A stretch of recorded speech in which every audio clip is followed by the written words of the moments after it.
All right, hello everybody, and welcome back to Flipping Facts, episode 19. I got my bro, co-host, Bring the Facts, Kosher with me. What's going on, bro? Hey, what up, man? We got an action-packed episode tonight, man. We got a lot of good topics, man. For sure, for sure. A whole lot of good topics, man. First thing we're gonna be breaking down is this Bryon Blake and wack100 situation. So if I'm correct, Bryon Blake, no, my bad, wack100 was suing Bryon Blake, right, for five bands, or was it 500 bands? No, Bryon Blake is suing wack100 for 500 bands. He took my boy YouTube channel.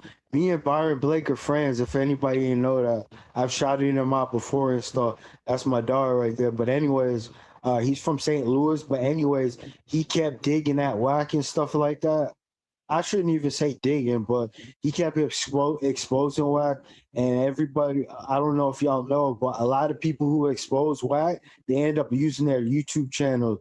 Like Bryon Yeah, Blake for is sure. literally the fifth person to lose his YouTube channel from going just because they're going at whack and just like fact checking what he says and exposing him. I'm not saying wack100 is an angel or anything like that, but he got wack100 police report from Texas from when he got stopped with the guns with his friend in Texas. Yeah. Anyway, he exposed some inaccuracies in his case. Next thing, poof, his channel gone. So, but what I want to know is Both what his makes, channels. He had two channels. He but got what both makes, his channels but okay, deleted. but what makes him thinking what makes him think that Whack would settle out for 500 bands though, bro? That's a big number, gang. Like that's kind of like unreal. Oh, I don't know, bro. I don't know. I haven't talked to him. He never told me a number. I didn't know it was 500,000 because originally he never said what the dollar amount was. So Okay. it's not up to Bryon Blake how much to sue for. It's up to that attorney. That attorney is the only one who can say, Oh "Oh, yeah, hey, sure. we can sue for 30 grand. Oh, hey, I think we could get 100 bands." Yeah. You know what I'm saying? No, for sure. It's not up to Bryon Blake. It's up to the attorney, whatever the attorney, because that attorney putting his name on a piece of paper and is going to represent him in court. You heard? Yeah, no, So, I hear that. I hear that. I just feel like that right there is kind of kind of oh, just a reminded big me. Hey, number. my boy got two cases. He got two lawsuits. He's suing Oh, okay. yeah, he's suing 1090 Jake too. But that has more to do with his father because 1090 Jake, he tried to expose Bryon Blake dad and call him a rat when it's not true. He went with fake paperwork, dog, and the person Mm. name is just similar to his dad's name, but he's a Blake, but he's not related to them. It's the wrong person. Anyways, 1090 Jake jumped out the window, right? He jumped out the window and called him a rat, a snitch, this, that, and this. Mm. And Yeah. he slandered him on that video, calling him a whole bunch of names. And then when they contacted him to tell him the information is wrong and take the video down, you know what he did? He blocked him. He blocked him on Instagram and kept the video up. And I think he made another video too.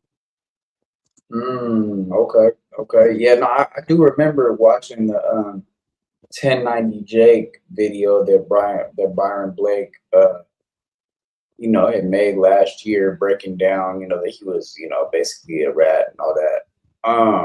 Oh, it was another one. It's another one. It was another Okay. one a couple months ago. It was a few months ago, dog. Hey, you know what 1090 Jake said? This is alleged, right? Well, that's not alleged, but I'm saying this is what 1090 Jake said. He said that Byron Blake, what he went to prison for, right? One of the things he Yeah. went to prison for is home invasion robbery, right? Anyways, you know what he said Byron Blake did? What? He said he put a pole to a baby's head and threatened the baby, dude, and it's not even true. I don't know where he got that from, bro. I don't know That's where crazy right there, bro. That's some he like put what? That all didn't make types of allegations against him, talking about crimes against kids. He put a pipe to a baby's head and threatened them over drugs and stuff like that, bro. He completely lied, dog. That's not even true because Byron Blake did a whole like a 2-hour documentary on his case, bro. And that never said that. I don't know where he got that paperwork from, dude. I don't know where he got. I don't know, dude. Anyways, he's in from defamation of character because he's a rapper. You know what I'm saying? Yeah, no, I hear you. Yeah, for sure. It makes sense. Yeah, Makes sense. Okay. Character, bro. Okay, Yeah. okay. Let's get over here to SPI, see what he's talking about, bro. You might even, all that other advice I could have gave you, this the short version. You know, get you a couple dollars, man. You gonna feel good. Big shout out to SPI, Spotter Low. You know, I'm in the black box. Had to come through, tap in, show love one time. Yeah, y'all make sure y'all subscribe. Stay tuned. All that. What's good for the goose is good for the gander. When I say that, I'm referring to my boy, brother Bryon Blake on my mama. I'm very familiar with his content creating style. Hey, can you turn the volume up a little bit? Rap, familiar with his character to a certain degree. I even know some of his ops. All right, that's good. That salute him. Shout out to some of the content power rules. I'm gonna leave it at that. Just based on his character and the way he stand in these YouTube streets. I know for a fact, and of course I don't know for a fact, but I believe my boy would have never, ever been playing with no paperwork and no white folks.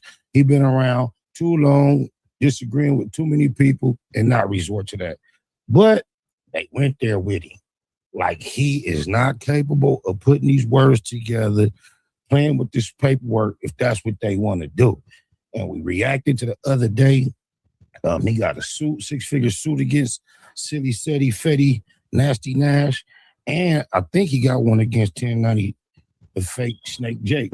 But he got one against Hold No 100, and he flushed him out. I had the exact paperwork, just the raw paperwork in my DM. I was gonna upload it and then read it, but then I got this in my DM. And he already up to it, saved me a little work. Shout out Bryon Blake. And we finna see what his latest move is being in these YouTube streets as these dudes done put these white people all in his business. Shout out to Bryon Blake. So I kind of like the way that SPI's screens are set up. I like that. I might have to figure out how to do that because basically he made his screen bigger and then he put the share screen at the bottom like that. I don't know how you could do that. I gotta figure that out because that's definitely StreamYard that he's using. So it somehow he made the layout like himself bigger and then he put the screen share smaller at the bottom. I'm gonna figure that out. Now I know. But yeah, shout out to Bryon Blake. I know that there are some people who absolutely will not believe that wack100 was hit with a lawsuit, especially for defamation. You know, people been saying T Grizzly should have hit him for defamation with the fake paperwork. It's a couple of other situations where he's pretty much opened himself up to some civil liability, but for some reason people never take action, and I think this is what bolsters wack100's position. You know, because he's like 1090 Jake. They say, well, if I'm lying, so you think I got a case? Because this is not true. I don't know if this could be considered defamation. So Spider looks at me because we go back to the juvenile side of the county. Does it hurt my character to be viewed as someone so delinquent that I had to be locked up in the juvenile side of the county? That is so untrue. It's probably people who don't want to deal with me just based on hearing that untrue fact. Brother Blake, I need to be advised, my near. Oh, my mama, defamation. To me, you know, and it's, I believe that they do that because they think people don't want to sue because they have skeletons that they don't want to come out. You know, if you say you suing somebody for defamation and they come back and say, well, it's true, then you have to prove that it's not true in order for your defamation claim to stand. So that's the strategy I see them using when they say, well, if I'm lying, sue me. In this case, though, it looks like wack100's challenge has been accepted, as y'all can see. Blake versus. Okay, we got Blake versus Jones. Maria A. Lanahan presiding. Date filed July 21st. Date of last filing July 22nd. And a description goes as follows: complaint, motion for leave to proceed in forma. What is that? Papyrus? So it looks like case opening notification, complainant, or complaint. What? Complaint. That's just complaint or complainant? I can't really see it, bro. It's too small. I can't either. Complainant, letter created, letter processed. This Jones, the complaint has been filed. It's complaint. You're right. Already in, it's going down. Now, of course, there are a lot of formalities when it comes to this lawsuit process. So as we go over this paperwork, we're going to be covering everything like this, the actual complaint page, the first page, just to show y'all it's real. They got the Pacer numbers, they got the case numbers listed up top. You can find this on the Pacer website, actually. It shows you the amount Bryon Blake is asking for, $500,000, or an amount to be determined not in excess. Amount to be determined in excess of $75,000. Now, when it gets to the actual statement of facts, he says that he wants $400,000 in punitive damages and a $100,000 compensatory award because of the loss of his channel. And like I said, it goes into the actual complaint and the statement of facts. And that's where we get to see what the real issue is. What's the real argument? What's the bottom line when it comes to this? Okay, so we got civil complaint, jury trial demanded by plaintiff Bryon E. Blake Jr. proceeding. Pro SE brings the civil complaint against defendant Cash Jones doing business as wack100 and respectfully states as follows: parties, jurisdiction, and venue. Plaintiff Bryon E. Blake Jr. is an individual and a citizen of the state of Missouri residing in St. Charles County, Missouri. Defendant Cash Jones doing business as wack100 is an individual and a citizen of the state of California residing in Palmdale, California. This court has subject matter jurisdiction over this action pursuant to 28 USC 1332. Hold on, I can't really see that shit. He's probably gonna read it, bro. 1332, diversity of citizenship. All right. Lawsuit. If I'm gonna be honest with y'all, this is quite interesting because a lot of the things that are listed in this lawsuit, in this statement of facts, we knew about, but I don't think they were characterized as they are now. This kind of opens your eyes to what exactly has been going on around here on this internet, in these YouTube streets, as they like to call it, right? So, without wasting any more time, let's get to it. Now, this says that the plaintiff, who is Bryon Blake, owned, managed, and operated a commercial digital content business on the YouTube platform via his channel named Bryon Blake, which he managed primarily from his home residence in St. Charles County, Missouri. Plaintiff also maintains a public digital business presence on the Instagram platform under the verified handle @officialBryon Blake.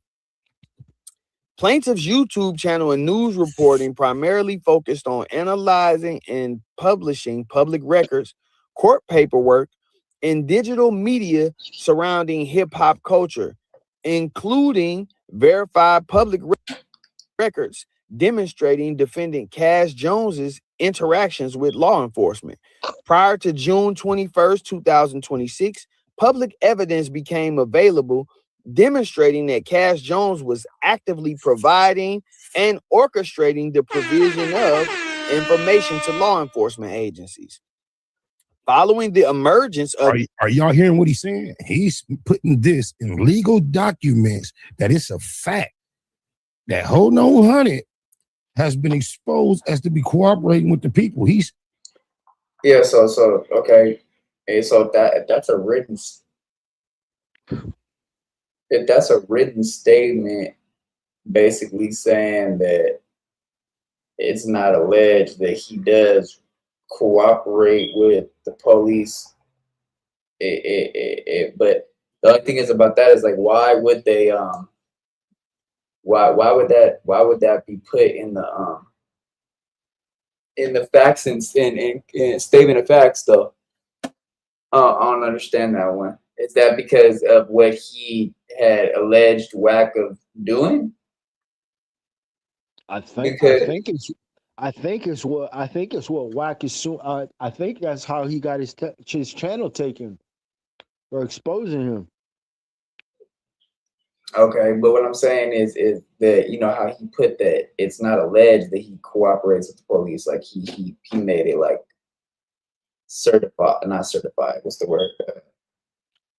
He basically he confirmed it. I guess you could say that. telling the courts he can prove this. Ooh-wee. This verifiable evidence. Plaintiff publicly referred to defendant as an informant, which means Blake publicly referred to Cash Jones as an informant. Cash Jones, aka wack100, based entirely on the underlying factual records. On June 21st, 2026, in direct retaliation, defendant Cash Jones published a widely distributed post on his verified Instagram account, tagging the plaintiff's exact business handle and stating textually, official Bryon Blake. Boy, Bryon Blake covering all bases. I don't know if he got some help or he doing this off the dribble. Irregardless, he airtight. X. We have 3 more on the list. Young Aunt Hefe honored my request, so he's safe as of now. Sincerely, the exposers. Took me 6 months to put this team together. We couldn't match your lies, so we're playing it dirty. Best 10,000 I've ever spent. Through this widely distributed publication, defendant falsely accused. Wait. So he spent 10 bands on basically defamating Bryon Blake's whole like his name, the channel, and everything. Bro, I'm gonna make this real easy. What he did, what Bryon Blake is doing right now in that statement. Let me just say that Bryon Blake, he's a high vibration nigga right there. I'm just gonna tell you that nigga's mad smart. Like when he went to prison, he read law library and stuff. He helped people beat their cases and stuff like that. So he's well versed in the law. Basically, what he's doing is covering his bases. Anyways, by Wack's own admission, by Wack's statements on online on videos and stuff like that, on a video that he did after Bryon Blake lost both his channels, bro, he violated YouTube term. You can't weaponize YouTube against somebody, bro. That's illegal. That's not what YouTube copyright claim is for. Okay. He weaponized his presence to take somebody livelihood, the way somebody feed their family. They pay their bills, they pay their rent, they buy food and stuff like that. You know what I'm saying? And Bryon Blake wasn't out of pocket. He only read what was stated, what the government said, unless the government was lying. Yeah, I mean, yeah, unless the government was lying. I mean, like, I guess the only thing that you could say that he kind of like did though that was defamation of character to Wack was the thumbnails though, because those thumbnails could be used too, bro. He made them thumbnail. He didn't create that thumbnail. That thumbnail is on the internet. Somebody else created that. He didn't create it. I guess he might have used it. He might have used it once. That picture with the badge, but he's not the one who created that. That been out for years. Somebody else created that. You know, I'm not talking about that specific picture. I'm talking about certain thumbnails that he used with Wack being in like a sheriff uniform and different things. Like he has used those before.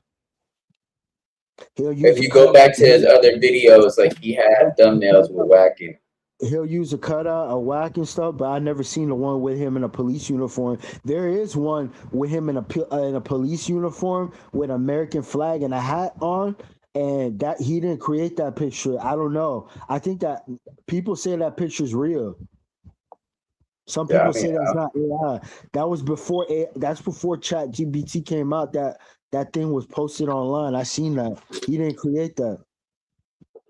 okay. All right. Plaintiff of being a liar regarding the factual law enforcement records knowingly published in absolute falsehood to damage plaintiff's professional integrity. On that exact same day, June 21st, 2026, plaintiff's commercial YouTube channel, Bryon Blake, was suddenly and completely terminated by the platform. Through his explicit written admission, defendant confirmed that he hired and paid a $10,000 bounty to an illicit cyber coordination. Yeah. So okay. So let me get this. So let me get this straight, not because I know exactly what he just said right there. That's just a bunch of big words, gang. All that really means is that WAC put some money down to use some cyber codes. What it is it's SE. There's two different types of SEO codes, right? SEO codes could also like basically put your shit in the algorithm, right? And it's what it is it's an actual it's like a VPN, and it's a certain code. So when you click it, automatically it makes you go to the video. But then there's also SEO codes that will make it like a cyber not cyber bullying, but like cyber what's the word? Just basically like stuff that you can't do on the internet, like a cyber I guess you could say cyber bullying in a way, because basically what it does is it makes it so as soon as the code gets put in, automatically your channel starts getting mass reported. It's not like somebody just has to keep pushing, oh, report for this, oh, report for that, oh, report for this, oh, report for that. It's not like that. It's an actual manual system. Those certain codes aren't allowed to be used on YouTube anymore, like SEO and shit like that. Yeah, people put it in their description, but you're really not supposed to, because what that is, it's hacking. It's hacking the YouTube platform to be able for your shit to be pushed either into the algorithm or automatically put at the top of the homepage and shit like that, or it's used to make sure that your channel is being reported each time that it's clicked. So what that is you have to get with somebody like a hacker, right, that knows a bunch about codes and stuff like that and decoding and stuff like that, and knows the ins and outs of YouTube. So I hate to say it, but it's probably somebody that might have been an admin for YouTube that he paid to do that, because only certain people have those codes to use those. Like I did it one time when I shout out to Scott Elkins Media. He's a marketing agency. I don't know if you've seen the interview I did with him. He's been around for a long time. He toured with Tech Nine. He toured with Strange Music. He did a lot of stuff with Bone Thugs, blah blah, whatever. He's the first person to get Lil Mosey out there in his first show, whatever. But what he did for me is he put in a certain code, so automatically when they put in NBA Flameboy, that automatically would just go right to that video, right to Chin Up Chest Out. Automatically would just play. And what that is you're decoding stuff and you're putting in codes on YouTube. And it's really like technically it's not allowed. You're not really allowed to do that. So if WAC did it the other way around, what I think he did was he paid a YouTube administrator, like an admin, to sit there and basically spam that code over and over and over and over again, instead of just going and manually mass reporting it. Because manually mass reporting somebody's channel takes way longer than just putting the codes in. And so that's kind of like how that goes down. I mean, I could be wrong, but never heard that before. I've never heard that. I've been on YouTube. I've been on YouTube for years. I've never heard that. But what I think it is, what I think, I'm not saying it's not true. I didn't say that. I just said I never heard of that. But what I'm trying to say, what they did is all they did was just, it was a team of people. What they did is they went back into his videos and they looked for certain things of him saying certain things and him saying certain phrases and stuff like that, and they reported that they mass reported that video, and they just did it until they worked. They found the right video, then went into back into his old videos and stuff like that, and see him and wait for him to say and listen to say a certain phrase and related to bullying, and then they just flagged it. And then it just happened to be that video. It happened. That's not the first time he got reported. There was a couple other times he got reported, but he beat the YouTube sided with him. This time they didn't side with him. So see, that's what I'm saying. The only way that you could appeal it, right, is if you could show that you did not say anything malicious or threatening towards the party that's reporting you. Dog, That's the only way. Bro, you understand that if a nigga, if okay, I got just replace me. I'm gonna replace Bryon Blake.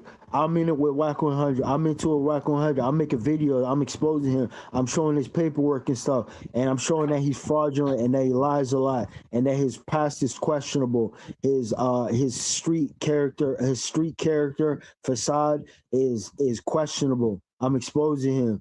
He feeling the pressure. People making fun of him. Other people making videos. I'm the source of his problems, though. All he has to do is just what he did was just report that video. Whatever he found, he paid. What I'm trying. Long story short, he's saying he paid somebody $10,000 to get his channel taken. That's abuse of the YouTube guideline. That's abuse of the strike system right there. You can't weaponize that against somebody you don't like. That's against the YouTube rules. Yeah, right no, there. that's what I'm saying. That's true. That's true. If he wins this, he's gonna end up losing his channel. That's how that works. No, for sure, that's true. But what I'm saying is, like, right, like, even though you could show that, yeah, he sat there and basically made fun of him, and the man said he paid $10,000 to get his channel terminated. He got 2 channels terminated. The second channel, he never even talked about wack100 on there. So why that channel get deleted? Probably because all you have to do when you do mass reporting, right? The biggest thing to put is the bullying and harassment, right? If you put that somebody is bullying you or harassing you or threatening you, and you keep putting it and keep putting report, YouTube's gonna see that and be like, okay, well, he's not following the guidelines. 1, 2. If they could sit there and actually listen and they see exactly when you sat there and spoke about that person maliciously or threatened them, there is nothing else that you could do on that. You cannot appeal that. So if, like you said, the second channel, he never talked about wack, right? What they would have had to done is they would have had to keep putting bullying and harassing or what's it called? What's the other one? Impersonation of another person, because those 3 are the 3 codes that will automatically get your shit not just reported or mass reported, it will get it terminated. Because YouTube, they terminated his first channel. That's why they terminated the second channel. That's my opinion. That once they terminated the first channel, they banned him off YouTube for bullying. So they terminated his second channel too. His second channel had his name on there. So they terminated both channels. But they took the first channel first. The big channel they talked about wack on. They clapped that one first. He was in the middle of the live. His channel was gone. They terminated his channel right there. And then the second small channel, they went and got that one a few hours later. Okay. A few hours later, that one was gone. Okay. It's just because, like, what I don't understand, right, is if he had, like, proof that he didn't, all he did was just read off paperwork that's public record. And yeah, okay, you say he might have made his street cred look questionable and all that, but that right there isn't actually bullying, though, bro. If there isn't a video of Bryon Blake saying, "Oh, wack's gonna get touched, this and this and this is gonna happen to him," that's not threatening or bullying. He didn't say nothing malicious. That's what I'm trying to say.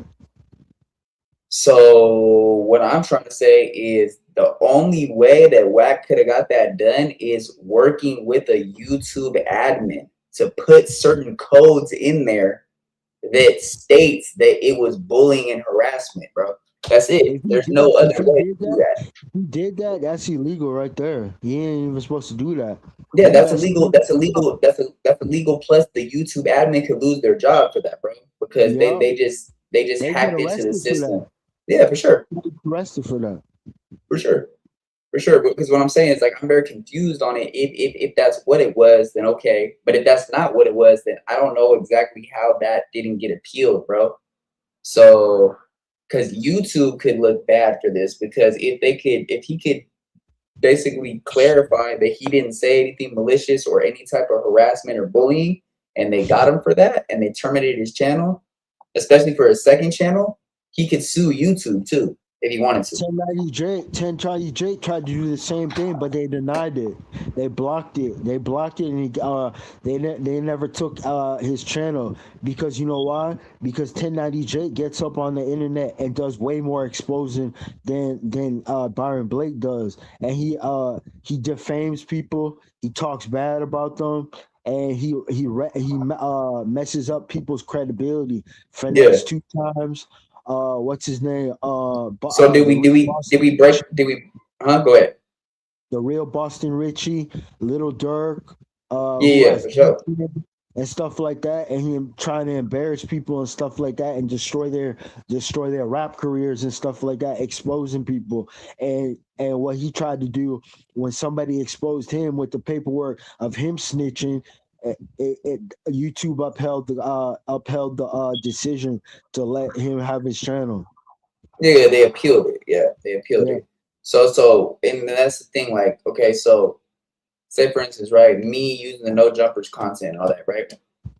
You know what's so crazy, right? They took it down, right? Josh sent the thing, he sent the strike, right?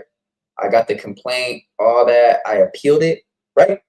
Tell me why, when I get monetized, that video goes back up, right? And it's on there now, and they don't care about it. And Josh lifted the strike. You know why? Because I didn't say anything that had anything to do with bullying and harassment towards No Jumper at all, bro. I might have used their content, but I was reacting to it, and I put my clarification on it. I put my educational purposes on it, because that's all that really matters if you're talking over it. I mean, if you're just letting the content play automatically, they can get you for copyright. But the thing is with this, right, is I know exactly how No Jumper and them move, right? So they want me to slip up and turn the ads on for that video. But I'm not stupid, and I'm not going to do that, bro. Because as soon as I do that, they could blank my channel just like that. So that's the thing. That's the way that these people move with shit like that, bro. If they feel like they have any type of little bit of leverage of taking your shit down, they're going to try to do that. And that's the same thing Wack tried to do to Bryon Blake. That's the same thing that 1090 Jake tried to do to not just Bryon Blake. He did it to a couple other people. Tried to get a couple of other people's channels taken down, but he's got about 5 people. wack100 has got about 5 people's channel taken down, maybe more. Yeah, no, but I'm talking about 1090 Jake though. But yeah, wack100 for sure he got Spody Face's channel taken down. He got Spider Loaf's channel taken down one time. He got Rich Trapper's channel taken down. He got Munchy B's shit taken down before. So yeah, for sure. But what I'm saying is this, bro, is you hear what I'm saying? Like they wanted me to slip up and put the ads in that video, gang. And if I would have, that would have been over for me, bro. My monetization would have been taken off, and they would have blamed my channel, bro. Because I'm like, well, why'd they say it was banned in all countries, right? And the video could not be played on YouTube anymore. But then now when I get monetized, it's up there. It's all good. The strike's lifted, right? But then when I go to edit, it says, oh, go ahead and turn on the ads and add the promotion, add the ads, add the monetization in it. And I was like, nah, bro, because I feel like as soon as I do that, you know what I'm saying? They're going to blame me. So, you know, that's just me being smart, bro. What I'm saying is, how does No Jumper know you use their content? Thousands of people, hundreds of people use their content all over. Because I was streaming. Okay, because this is what they call it right here. Okay, you know what the word is for say I'm live while they're live, right? I'm literally streaming their live stream that's for members only while they're live, right? What that is, it's called it's third party sharing, and I don't work for their company, so technically that's illegal because I am doing it as the same exact time that they are doing it, gang. It'd be different if I was streaming it a day afterwards, 2 days afterwards, an hour afterwards, but I was doing it at the exact same time that they were on live, bro. And what happened was somebody sat there and literally told on me, gang. They literally had somebody in the chat on the No Jumper show, on the Tuesday show, that was in the chat that was like, hey, Flip Thoughts Reactions is streaming the No Jumper show right now. Watch. They screenshot it and they put it in the chat, right? And then I get in my chat, somebody tells me, hey, bro, you might want to watch. How can they screenshot it and put it in the chat? In the YouTube chat? You didn't know that you could do that? Yeah, you could put pictures in on messages now, bro. YouTube's all different now with that shit, bro. So what's crazy about it is this is, right? Like I said, like, well, and we'll move to the next topic right now because I feel like we broke this down already, right? Yeah. All right, so what I was gonna say is so yeah, they were in the chat, right? And they were like telling me like, hey, watch out, bro. Somebody just snitched you out and gave Adam your YouTube name, right? Not even 3 minutes after that, my shit got blamped and got a strike, bro. Because literally, bro, Adam called Josh. Josh is at home, and Adam called Josh and told Josh, hey, look, I need you to look up this YouTuber, find the video that they're talking about, take it down. Now, not only was I streaming it, but Rich Trapper was streaming my stream on his channel. Yeah. Like, he was watching my shit as soon as I was going live. And as soon as I got blamped, his shit went down. Same thing with the dude Say Less Moments from Queen Street. He's some fucking old Mark. He ain't on nothing, bro. He's some old Mark. I'll just say that. And he was popping it or whatever. I don't know if you remember him going back and forth with Bosco last year and shit. He was 600's friend, whatever. It's the dude with the dreads. He was the one that was saying Brick Baby was in the gay shit. I don't know who that is. I don't know who that Say is. Less Moment. You can look him up, whatever. He's a YouTuber, whatever. Bro was streaming my shit the exact same time that my shit was going, right? But not only was he streaming my stuff at the same exact time as I was, he took my thumbnail and he sat there and actually screen recorded on his TV my channel playing, right? So now you got like 4 people showing that I'm streaming the No Jumper shit all at the same time. So now it's a bunch of third-party stuff going on, like what the hell? And so boom, I literally got the strike from Josh. It said Josh a No Jumper. It gave me his email and everything. It's something like let's get money 225 or some weird shit like that. It's definitely Josh's email though. I've emailed it before to get a mic drop with them before, whatever.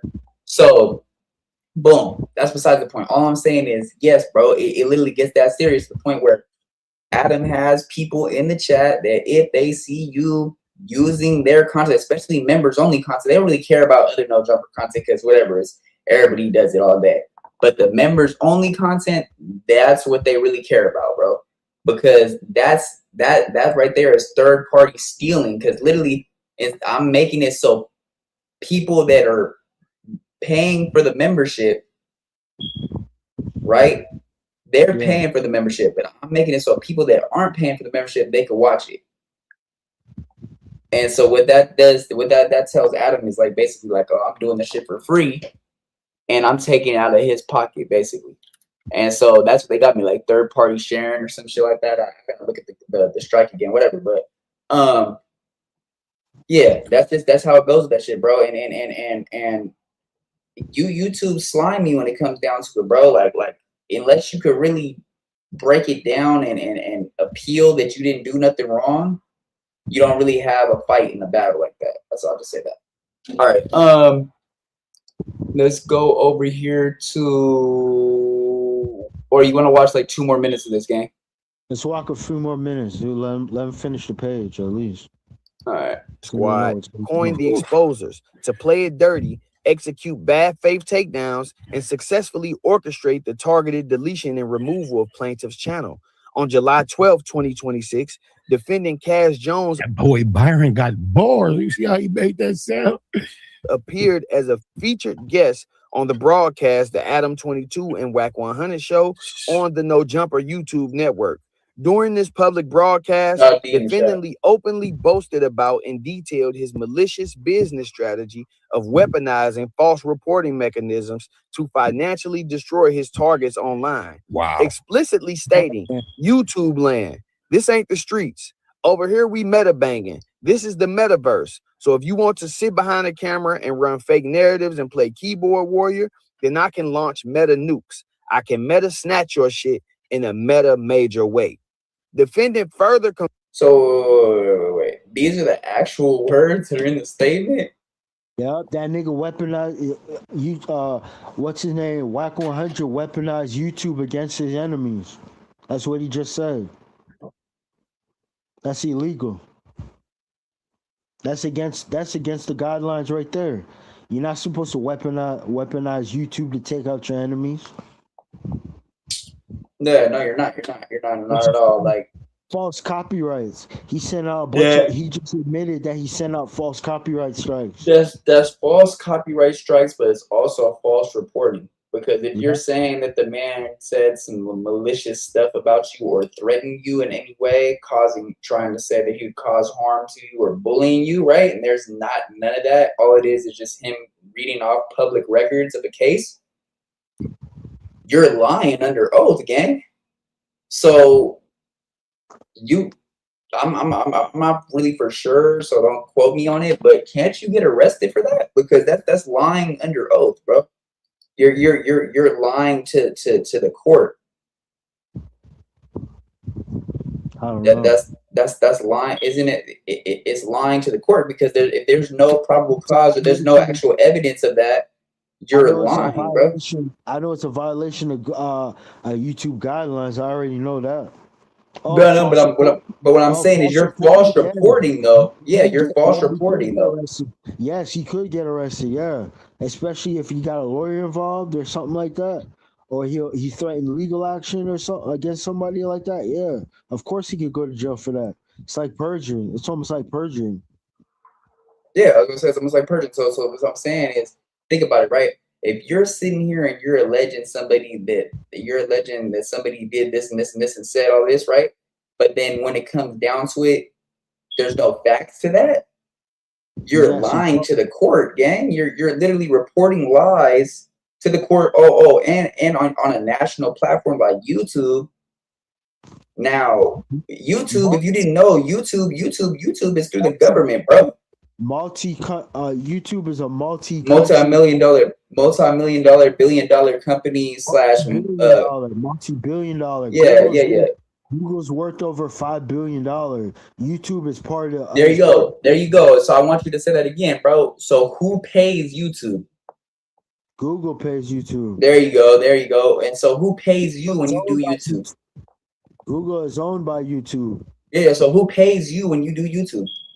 You're getting paid from Google. You're getting paid from AdSense, which is a third-party company through Google, right? So what that is, right? Is so what you're saying is you're lying to a multi-billion-dollar company that's worldwide in every country, gang, because they have this in Turkey, Syria.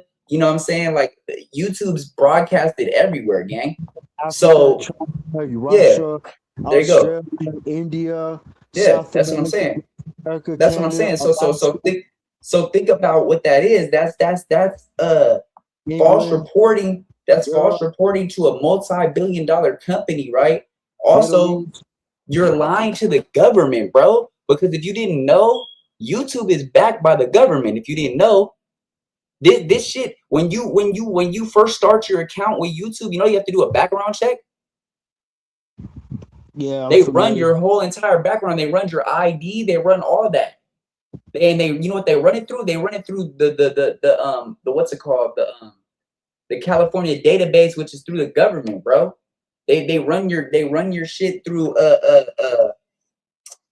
forgot the damn word, but you know what I'm saying? It's run through the government, bro. So you what you're saying is you're lying to government, not government officials, because I wouldn't say that's not straight in like government officials, but you're lying to a platform that's funded by the government, because that's why if you know certain things that are YouTube guidelines, right? Religion, you're not allowed to like speak religion on YouTube if you didn't know. You're not allowed to talk about war like that. Like they say, like the stuff that happened in the stuff that happened, you know, with the bombs and everything a couple months ago. A lot of people were getting their channels blamped off for talking about that stuff in detail. So you're not allowed to talk about the war. You're not allowed to talk about religion, right? So that right there should tell you that this is a government-funded platform. So what you're doing is you're lying to the government in a way, right? Or because think about that. You're lying to Google. Google answers to government. Yeah, there you go. Google works for governments. They have, in certain countries, like especially like Middle Eastern countries, there's something called a blackout. What that means is certain kinds of videos that have certain topics, especially about religion or news, they're censored. Yeah, like Ukraine, it was China. YouTube. Hold on. China, YouTube is censored. North Korea, YouTube. I mean South Korea. No, North Korea. YouTube is censored. Russia, YouTube is censored. Ukraine is kind of censored in a way. Yeah, so with Ukraine, right? Ukraine just had a minor little issue with YouTube, right? So since everything happened, it's been happening, you know, the last couple months and everything, the AdSense program for gifts and stuff like that has been taken off. And it literally says it on AdSense. It says due to the war in Ukraine. It says it. I read it. So what's crazy is when I read that, right, that should tell you how influenced by the government YouTube is. Yeah, we know. Yep. So all right, we'll get back to it. Let's go back to it a little bit longer, and then we'll go to 21. Confirmed on the broadcast that his express intent in deploying these bad faith campaigns is to inflict severe economic ruin, stating openly, hurting his pockets hurt different. Some of these people ain't no off limits, because when you go to talking crazy, it's on. So what? I blew your shit up. Defendant Cash Jones has a documented, publicly admitted history of using digital platforms to aggressively combat, suppress, and manipulate public narratives whenever individuals publish paperwork linking him to federal agencies or law enforcement. In a public interview broadcasted on the Vlad TV media network, defendant explicitly discussed. We got Vlad and Vladimir name all in here. Yeah, they didn't put the wrong one. Shout out Brother Blake.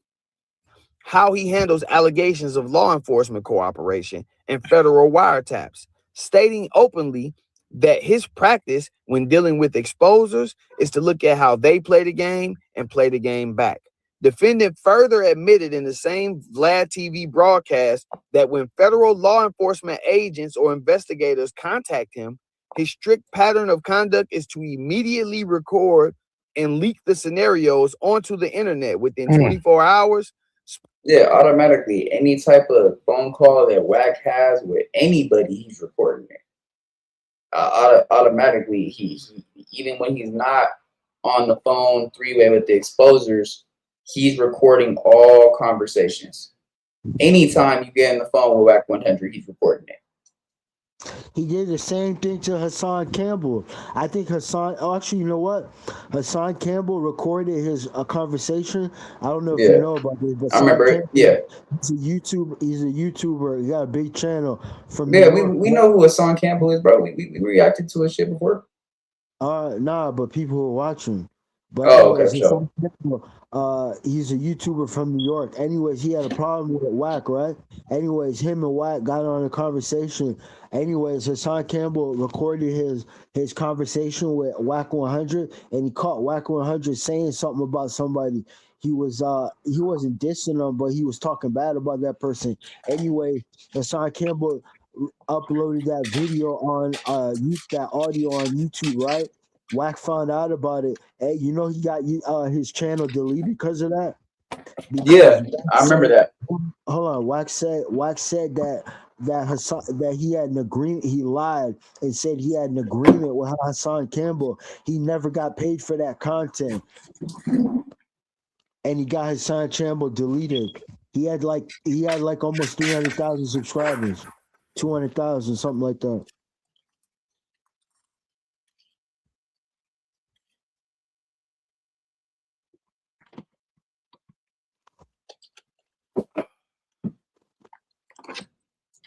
Yeah, I had to open up my window some more, bro. It's too damn hot. But yeah, I hear you.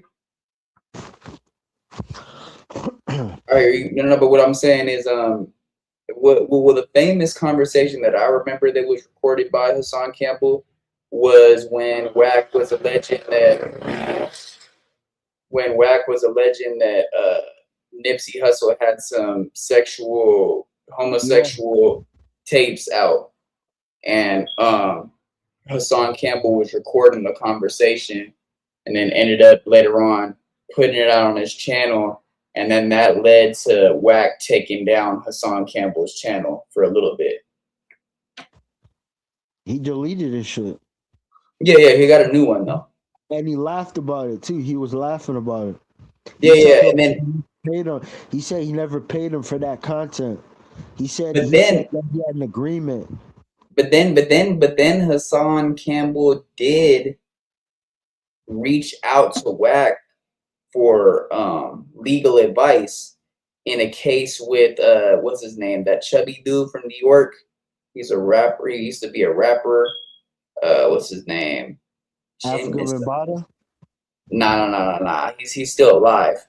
It was like Big Stangham or something, or Big Stein. Bee Stinger? Yeah, I don't know if it was Bee Stinger or not. It's like something. It might have been Bee Stinger, but he's kind of chubby. Wears glasses. He has a podcast. Him and Hassan Campbell were going back and forth. He ended up suing Hassan Campbell for defamation of character, and then that led to Hassan Campbell reaching out to Wack for legal advice. And supposedly Wack gave Hassan Campbell an attorney to use. Now, I don't know if that's true. This is just what, you know what I'm saying? I haven't heard or whatever, but yeah. But let's get back into this though. Specifically to dictate public narratives, preemptively screaming that he said all this out his mouth, and I bet you Brother Blake got the proof. He got all the content. It's gonna all be available in court, and you can't avoid it. They didn't expect him to go this far. You got to deal with it, or do like Gang did and don't respond and get a judgment and default. Either way, your ass is caught. You got to respond and answer to this.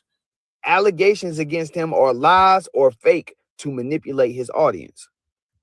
On or about November 9th, 2022, defendant Cash Jones publicly released a recorded telephone conversation between himself and an agent of the Federal Bureau of Investigation, which was subsequently published widely across cyberspace networks.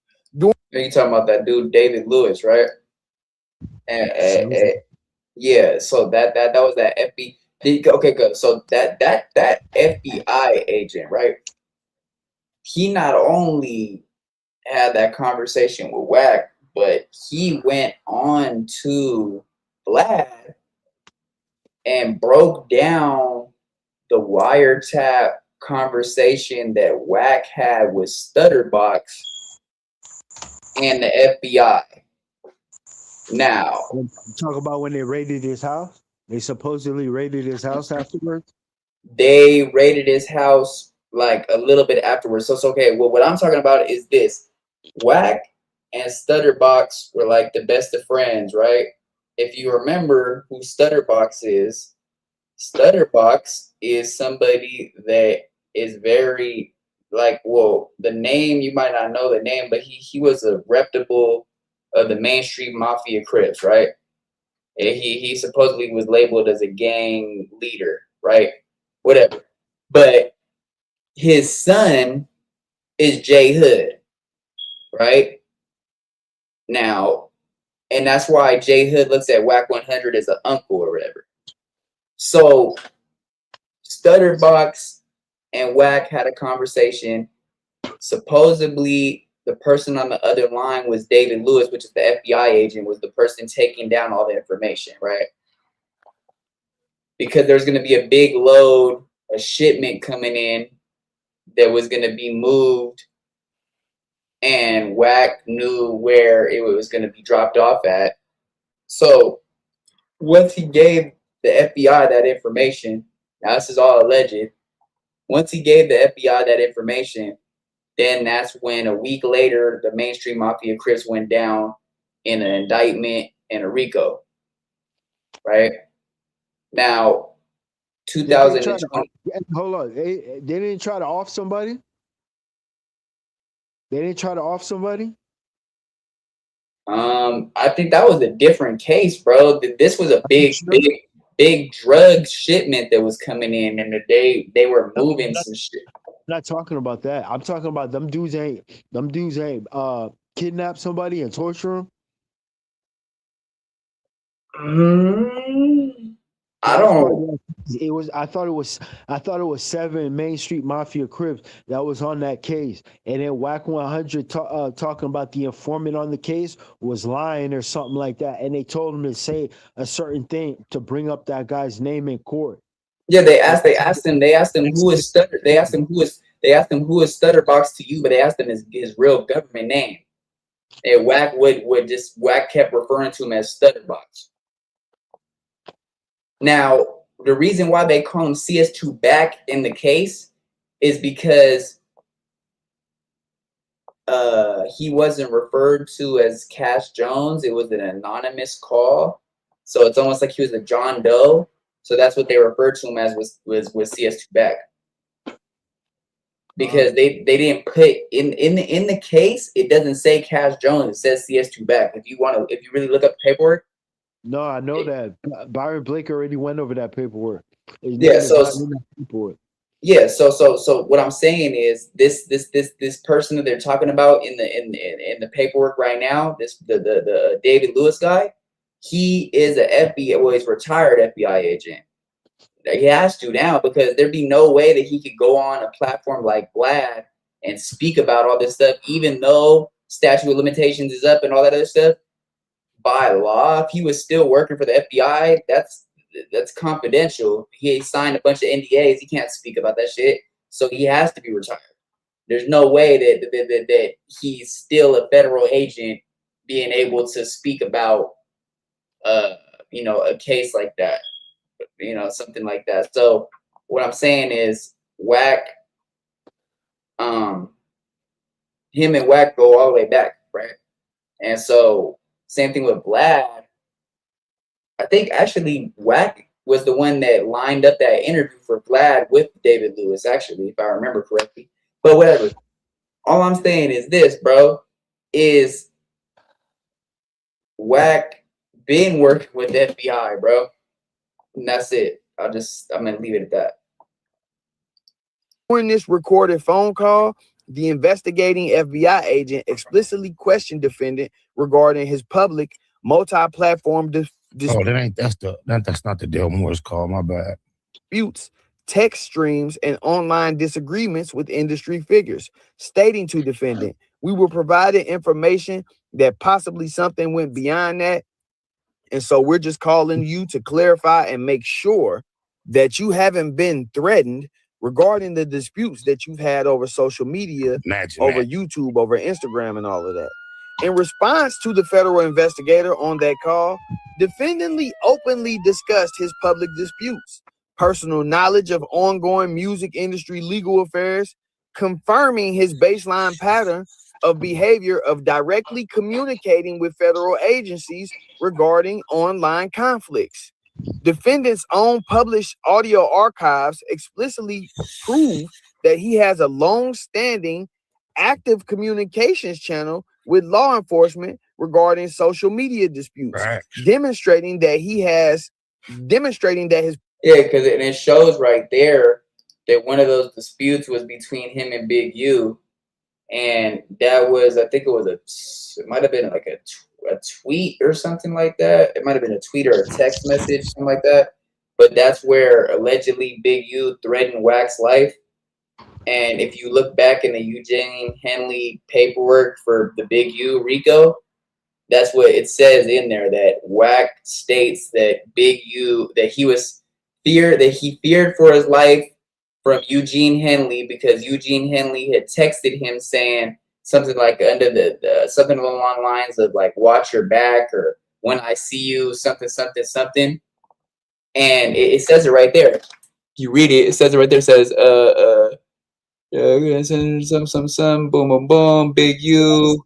Why does wack100 get a pass? Eugene Henley, also known as Big U, page 52, official federal court document explicitly names and transcribes defendant Cash Jones participating in public media broadcasts where he breaks down and explains the extortion, manipulation, and robbery tactics used by Henley against various victims, specifically stating, why he wanted to give the dude back the 40, right? Okay, so what they're talking about is the loose cannon shit.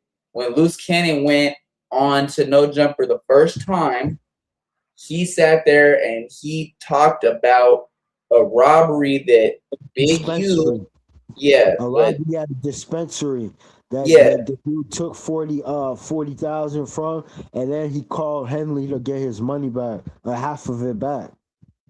Yeah, but what you don't know is this is what it was. The reason why Big U did that, right? Or I might say Big U, allegedly the people that went and did it, whatever. The reason why they did that is because that dispensary did not pay that month their tab for what they pay every month, because that dispensary was paying Big U for protection to make sure that shit was smooth. Yeah, it's extortion. Yeah, it's extortion, right? But if there's clear, cold evidence that shows that they weren't manipulated or forced into paying, though, how is that extortion, gang? They had a deal with Big U for protection.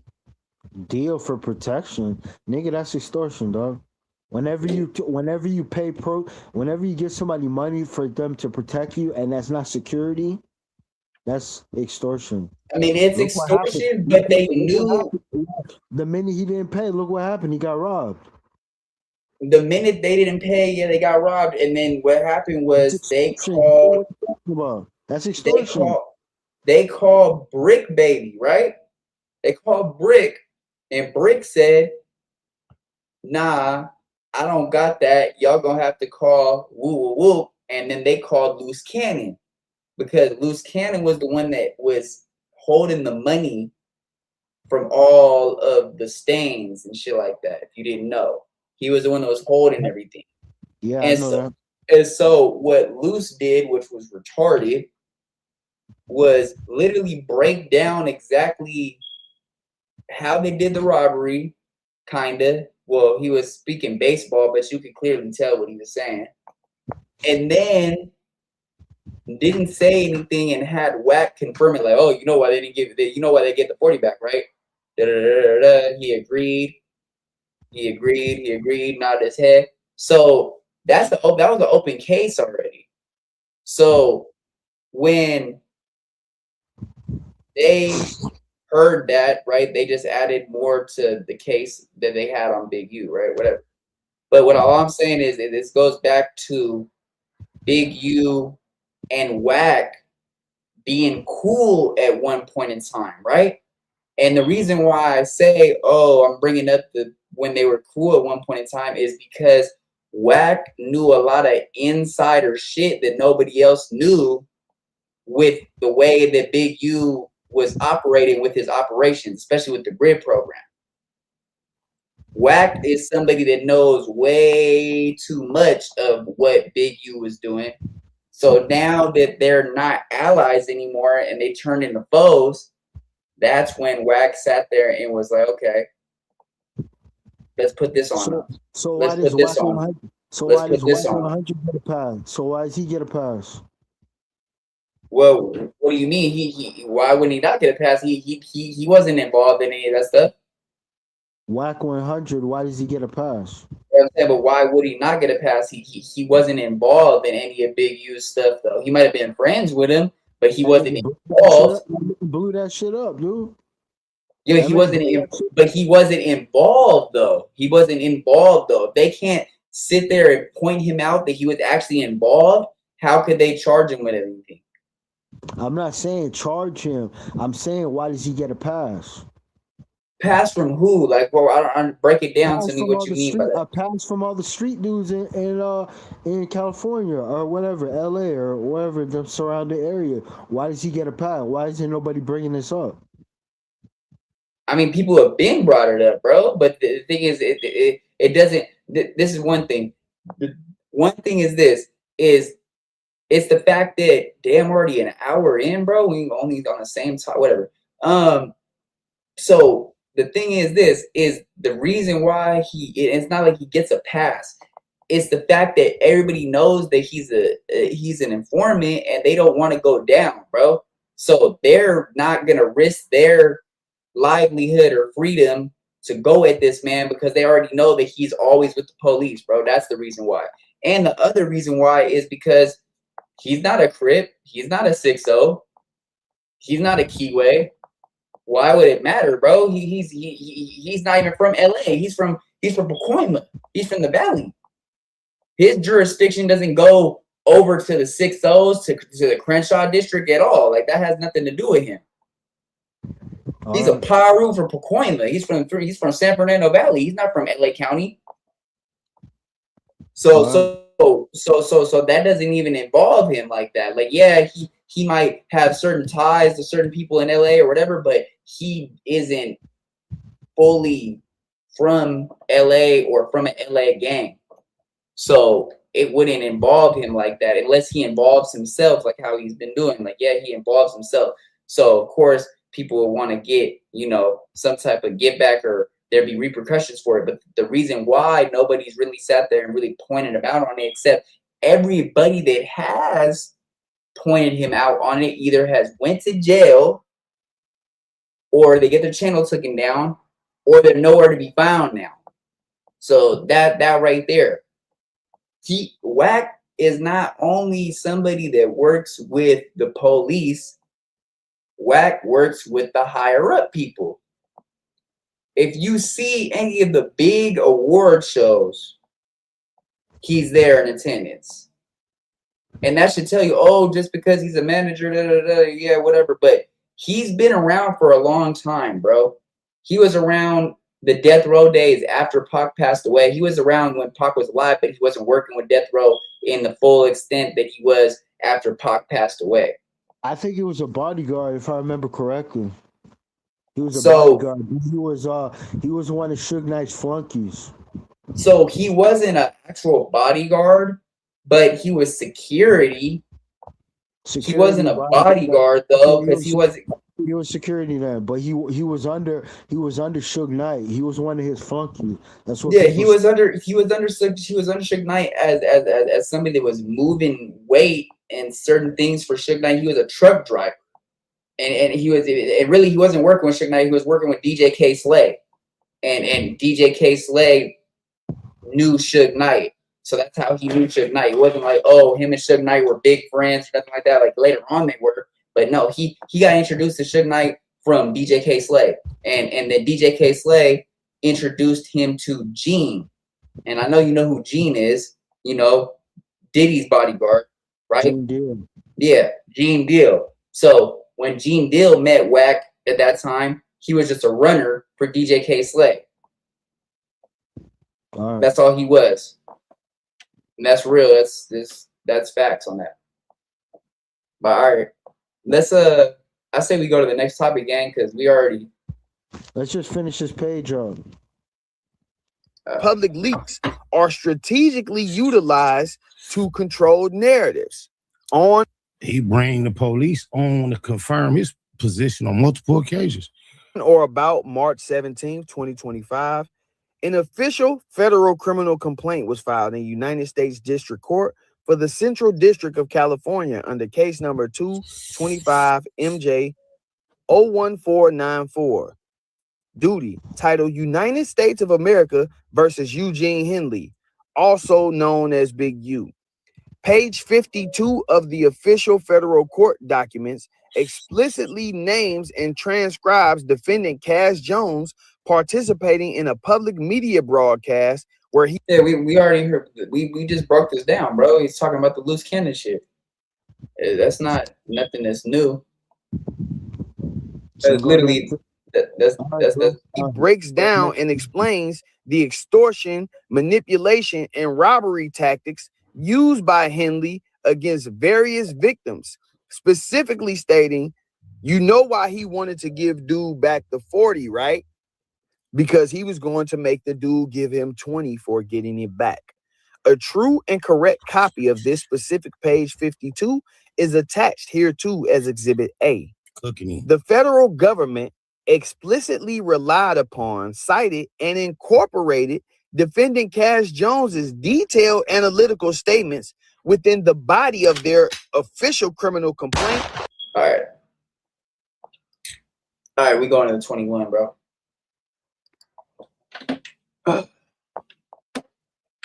Just because it's literally just gonna break down the no jumper, what's it called? That exact podcast, which was the podcast where I think it might have been was it an interview with Loose Cannon, or he just popped up? It might have been an Adam and Wack. Yeah, it was the Adam and Wack show, and Loose Cannon and Sharice just popped up. They sat there. They're like, "Oh, we got this on Big U.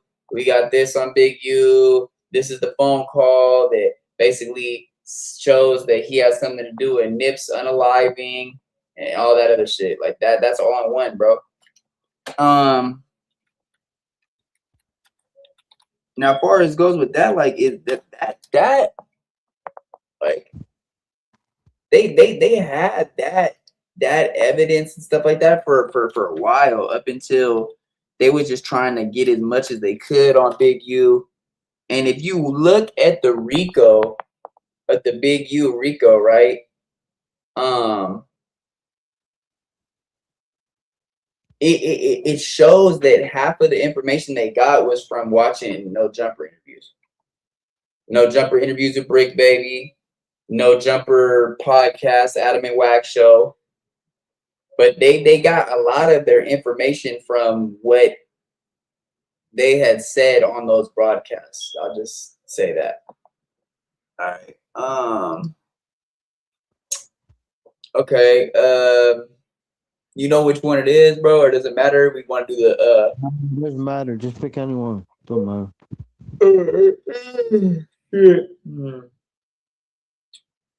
Are we gonna do this little we'll do this little 2-minute little news one.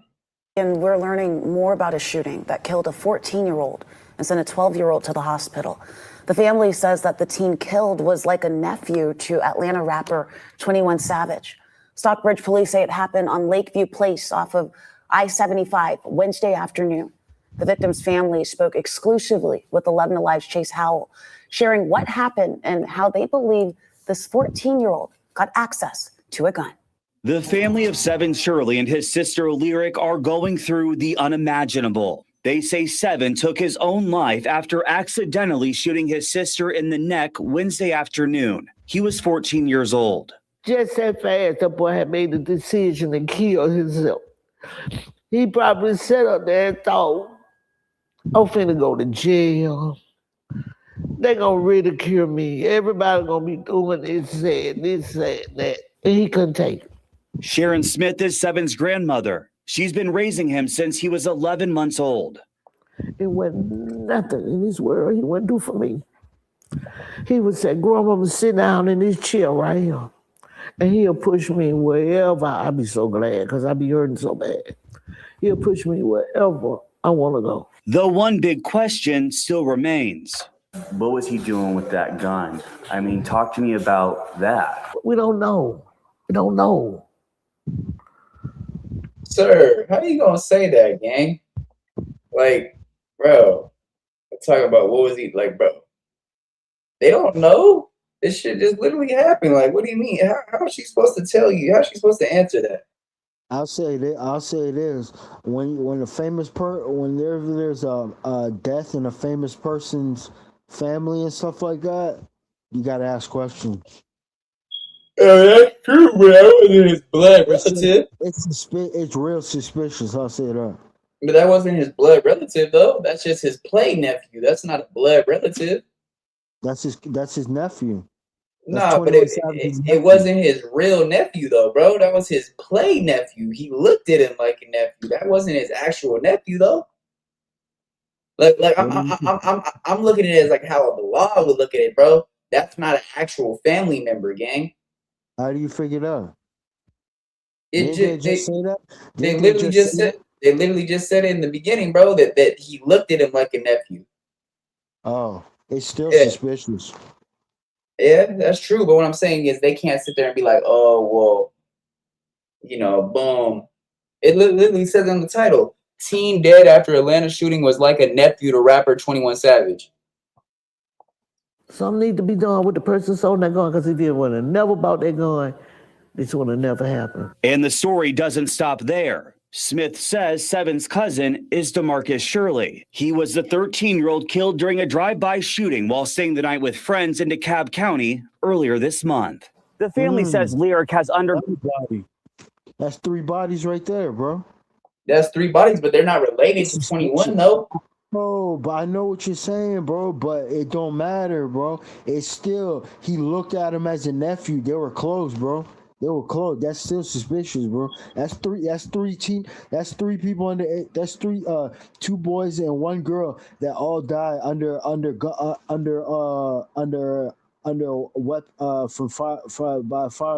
by gunshots, by guns. True. That's True. But so what are you trying to allege here, bro? You trying to say that it has something to do? They was going after 21 over it? Nah, I'm not saying that. It's still suspicious, though. I mean, yeah, it is for sure suspicious, for sure, yeah. The last kid died in a drive-by shooting on his house, at that house he was at. Yeah, no, for sure. Yeah, I just heard it. Gone 3. That's suspicious. He didn't die. He didn't die by natural causes. So obviously he got beef because it's for what is 21 Savage claim again? I think it's 4L gang, if I remember. It's 4L, for life or whatever. And he's from Zone 6. He's from Zone 6. I know that, but his gang is called 4L, for life. That's what he go by. But anyways, he got beef with what's fucking it's a gang called Homicide. There's a gang named Homicide, and I think Goodfellas. I think it's Homicide and Goodfellas. And there's other ones. There's other ones too, but yeah, 4L. Yeah, he's from 4L. Yeah, for sure. Surgeries on her neck and on her vocal cords. As for when she'll be home, the family isn't sure. In Stockbridge, Chase Howell, 11 Alive News. A tragedy. And Chase did ask Seven's grandma where he got the gun from. She said that his friends told her he bought it on the street for $200. From who? She doesn't know. I mean, but like, look, bro. That's not something that's so surprising, gang. Like, think about this, bro. Think about how young the kids are toting blands, blickies, whatever you want to call them, blamatories, blicks, guns, poles, at a young age in Atlanta, bro. It's been like that, gang. Like, this is not something that's very surprising or shocking to me, bro. Man, that kid in the streets, bro. That kid is an athlete, bro. That kid an athlete. That kid, man, he taking care of his grandmother, bro. I'm not saying he was in the streets. I'm not saying he was in the streets at all. I'm not saying he was in the streets at all, bro. I'm just saying, look at what we've seen before from Atlanta, bro, with the kids that are in the streets starting at a young age, bro. Like, it's not very surprising that he was able to obtain a gun on the streets, bro. That's not surprising or shocking to me, bro. It happens every day. Like, yeah, but it's still that kid don't seem like he come from them three kids don't seem like they come from that lifestyle. I don't see why. I don't see where. I don't know where he got that $200 from, but still, it's more alarming where he got that gun from. Whoever sold him that gun's gonna be in some serious trouble if they find out who he is. Oh no, for sure. And he definitely doesn't seem like somebody that's from that lifestyle. You're right. He seemed like an athlete, like you said. Yeah, he seemed like an athlete.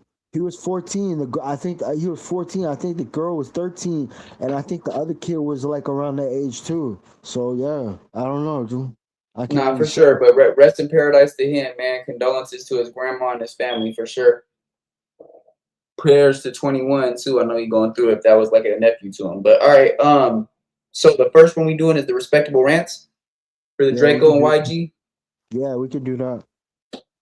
Okay. Yeah, because like what? Because I already basically know that the security guard already came out and testified against YG. We already know that the Baby Stone Gorillas were there in attendance and they had knives. Like what did you see that I haven't seen that what's breaking down like to you? Like what's the new update to you, bro? That hasn't been already put out is what I'm asking. I want to hear what the security guard said. There's other people here on this stream. Other people who are gonna watch this stream ain't heard this. We want to hear what the security guard said. So, but from where though? From because there's a lot of people covering, bro. So Trapper Ross is covering it. Respectable Rants is covering it. Adam even did a piece on it the other day and breaking down the paperwork of what the security guard said. And the security guard too is a known security guard. If you didn't know, he's been a security guard he was a security guard for Drakeo for a lot of years, but he also was a security guard for Adam before. He's also a security guard for AB before. He's a LA security guard that's very known. A lot of people know who he is. Like I even heard his name before. But he's the one that's coming out basically saying that he had seen YG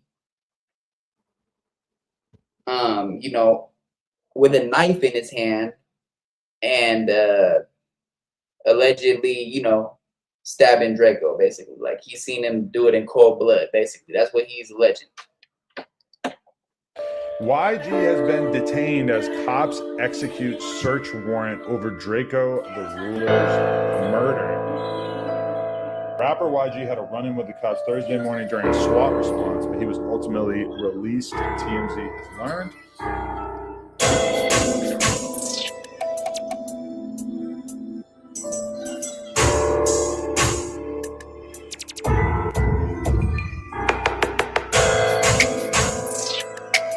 Why didn't he lawyer up? YG was the. You said what? Crazy. That nigga crazy right there, bro. I don't know what the hell's wrong with YG. Why would he be having a conversation with the police, with detective, with the California Highway Patrol? You know why it's California Highway Patrol? It's because of where the hit on Drakeo the Ruler took place.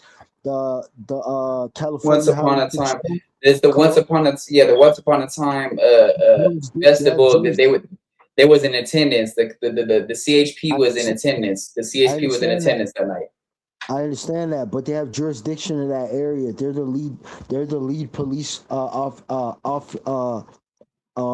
police agency on that case. Yeah, for sure. No, but the other day you were saying, why would CHP California Highway Patrol, why would they be talking to YG? And you kept repeating that, but now we found out why. It's because of the location of where that hit on Drakeo the Ruler, where that incident happened. They have jurisdiction in that area. They're the lead police agency on that case. Yeah, no. I was asking why would they be questioning Munchie? Why would CHP be going to No Jumper talking to Munchie? I already knew about the YG shit. But I was saying why would Munchie have anything to do with it? Even he wasn't even at the show that night. Supposedly. You know, he said he kicked Drakeo Ruler in the head, right? Yeah, but he said that he was trolling. Yeah, but he said he was trolling, bro. He said that wasn't a real statement though. He was trolling. But just because of them comments, they could come talk to him just because of that. True. Making that kind of wild accusation on a public platform where hundreds of thousands of people are gonna listen to that over and over. All it takes is one person to see that and just forward his name. Hey, this dude said he friends with he said he's friends with such and such. Hey, go talk to him. Oh, you know what? That's true. Because what they're trying to do is they're trying to come up. They're exhausting all the leads. They've been working this case for 5 years and they haven't closed it. So I understand. So it's crunch time now. Yeah, for sure. Detained in Burbank during search warrant connected to Drakeo the Ruler's murder case.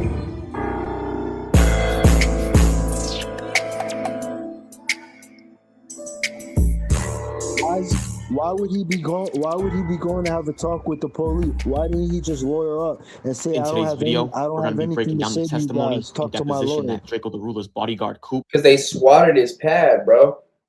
Nah, but all he has to do is say, I don't need to talk to you guys. Talk to my lawyer. I'm lawyering up. Why would he be interested in talking to the police about an open murder case? Because he's trying to find a way out, bro. He already knows he's gonna be going down, gang. So he's trying to literally figure out. There is no way for him to get out. What is he talking about? How's he gonna get out? Not get out. Not get out like fully, but basically make it so he might get a lighter sentence, or there might be something that he could give them on information wise, so he doesn't have to receive such a high sentence. Like basically he's just trying to figure out if he has a way out, not fully like to get out, but basically so you're saying he's thinking about cooperating? I mean, it seemed like it. If he's over here talking to the detective, you go together, like what else does that mean? That don't sound good, man. That seemed like it could be against the rules of his club. I mean, he's not telling on nobody though. He's just basically giving information about himself, bro. I don't know why. I don't know what possesses people think that they can spin the police on an open murder case. I don't know why people think that, dude. Why you think you're gonna be able to extract information from the police? The police are gonna spin you. They're gonna spin you, dude, and they're gonna put you in. They're gonna put you in a figure 4 leg lock, something that you can't. They're gonna put you in a trick bag, and you ain't gonna be able to get out of that. And your whole reputation be done. Just lawyer up. It's not like you broke or something like that. Just go lawyer up, dude. Let your lawyer do the talking. If you gotta get arrested and wait for trial, do that. That's what made Dirk smart. That's the only thing about Dirk that make him smart is that he didn't answer no questions with the police. He just lawyered up. Nah, for sure. I hear what you're saying, but here, I'm gonna let this player come out and go try to get some water, bro. I'm thirsty as hell. Would give, but let's dive right into it. Now, as most of us know, LA Times would post an article today saying that Drakeo the Ruler's bodyguard implicated YG having a knife at the scene. And he would also say that YG was part of the melee. But we found the whole entire deposition, so let's dive right into it. One of the first questions they asked would be about the artists that were performing that night. And he would say that he knew that certain artists would be performing after Drakeo performed. And he didn't think it was a good idea, and it was cutting too close to other people's time. And they would ask him, who are you referring to? And he would say an artist called YG. Coop would then tell him, as far as the lineup and the time slots, there was nothing he can do except emphasize to Drakeo that they needed more security. And he would tell him he didn't think that anything would happen before. He felt like something would happen after they were done performing, though. And he would say that there was a great chance to run into other artists. And they would ask him, why was that a concern? And he would say, I know that Drakeo and his rap group were indicted on charges. And as far as I know, it was for murdering one of the artist's friends back in the day. And they would ask him, did that situation with one of YG's friends lead to a feud or beef between Drakeo and YG? And he would answer, I'm sure there may have been other things, but as far as I know, yes. And they would ask him, was this widely and publicly known? And he would answer, yes. They then asked him what he meant by it being publicly known. And he responded, even to this day, when I have certain artists I go to clubs with or that are booked for a club that are friends with Drakeo, the club would call him and say, I also have YG who has the table for the night. Are you sure you still want to come? They would then ask him, leading up to the festival, you said you did a lot of research and due diligence. Did you encounter any public information about the feud between YG and Drakeo or the people associated with both camps? And he would answer and say that one night, him and Drakeo were leaving the studio and YG was walking into the studio. YG then walked up to Drakeo and asked what's up with all that internet stuff. He would then say that he had to defuse that situation. They then asked him what was his awareness of what was publicly out there on the internet about their beef or feud. And he would say that there were interviews from both sides, and that artists that YG and Drakeo both signed were associated with the beef. He would then say that it was just so many things, and it was pretty obvious. And if you're into that type of music or genre, then you know what's going on. They would then ask him about any specific songs made in the beef, and he would mention that Drakeo dropped Inglewood in August of 2021. He would then tell him that was a diss song for the whole entire city of Inglewood. He would then say that he knows YG did an interview on No Jumper that was publicly released. He told them it was released in the summer of 2021 and that a lot happened in that 3 to 4 month period. They then asked him who was the interview with, and he would respond and say YG and his 2 artists. They would then ask him what was said about Drakeo or Drakeo's camp, and he would respond and say that YG said we don't do that internet stuff and that the homie's gonna get you. They would then ask him that based on his knowledge and understanding, what gangs were YG and his crew affiliated with. And he would say the Inglewood families, and I think they're called the Treetop Pyrus. That's what YG claims. They would then ask him, are the Inglewood families a blood or a Crip subset? And he would say bloods. They would then ask him what are the Treetop Pyrus, and he would say they call themselves Pyrus, but they're still bloods. They would then ask him how many passes were given to Drakeo, and he would say 10. They would then ask him about the 10 passes, and he would say 4 videographers, 2 DJs, Drakeo, Ralphie, him, and the last person was a video editor that was a female. They would then ask him, did any promoters or security companies reach out to Drakeo in the weeks leading up to the festival? And he would respond and say, as far as I know, I was supposed to meet up with a guy named wack100, who was supposed to coordinate me with Snoop Dogg. But other than that, I never spoke with anyone about anything other than Drakeo. He's the one that told me I was supposed to meet up with Wack. They would then show him a document and ask him, before today, have you ever seen this? And he would respond, yes, in September of 2023. They would then ask him, why did he see it on that occasion? And he would say, yeah, the detective on the case spoke with me about this. They would then ask him, where did you guys first make contact with security? And he would say on Exposition and Bill Robinson Lane. He then said as he approached the security guard, he would roll down the passenger side window. And the first thing the security said to him was, what's up, blood? Drakeo's security then said that he gave the security guard that said blood a funny look. Then he looked to his right and he heard Drakeo say, what the F? He would then ask him, where do they go next? And he would point to the next checkpoint. They would then ask him to explain for the record what what's up blood meant. And he would say that he felt like it was some sort of intimidation factor because everybody knew the car that Drakeo drove and he was in all Drakeo's videos. And don't forget they drove there in Drakeo's Rolls Royce Dawn. But he would say before they reached the checkpoint, there were a bunch of cars in front of them. And he would say in hindsight, he knew the guys that were directly in front of them. And he would say that he found out that was YG's camp. And he would say that this is all speculation, but he felt like it was an intimidation factor by them saying, what's up, blood? Like you're walking into blood territory. They would then ask him, when you guys entered the grounds of Exposition Park, at that point, what happened next? And he would say that he saw a group in front of them. They were going through the checkpoint, but they're just talking. And he would say that in comparison to the security at Rollin' Loud, he would notice that at this concert, there was no dogs going around the car and nobody got out the vehicle to be searched. And he would say that he was watching the group in front of them and he would notice that nobody was taking out the vehicle to be searched. He would tell him it was about 2 to 3 vehicles in that group and they went past the checkpoint. But when they pulled up next to be searched, they would ask him to get out the vehicle and they would pat his pockets. But he was the only one taken out. And after that, they would allow them to go through. They would then ask him, did there come a time when you saw them cars park and the people exit? And he would respond and say, yes, he saw about 10 to 12 people get out the Astro van. But he would say that he didn't see how many got out the other 2 vehicles. They would then ask him if he'd seen the Astro van with 10 to 12 people being searched at any point. And he would say, no, he only seen the driver get out and being pat down. He would then explain how the pat downs, including his, were very, very quick and they really only checked pockets. They would then ask him if he had to show any passes or any type of identification. And he would say, no, they just saw it was Drakeo and they let us go. They would then ask him what the 10 to 12 people were wearing. And he would say a lot of red shirts, red jackets, red ski masks, red gloves, red shoes, just everything. And he would tell him they weren't only just wearing red, they were throwing up gang signs with their hands. And he would notice that they were throwing up the B. And he would explain that they were all taking pictures and that there was a cameraman that was standing behind the cars, just taking pictures. And he would say he was watching his surroundings because he knew everybody knew Drakeo's vehicle. They would then ask him, when he observed the individuals in the van, was it his understanding that that was YG's crew? And he would respond and say yes. They would ask him, entourage or group? And he would say, yes, I saw YG. He was in front of everybody taking a picture. as if the group was standing behind him and he was singled out in the front. They then asked him what was YG wearing, and he would tell them a black ski mask, black shiny jacket, black pants with a red stripe going down the side, and black shiny shoes.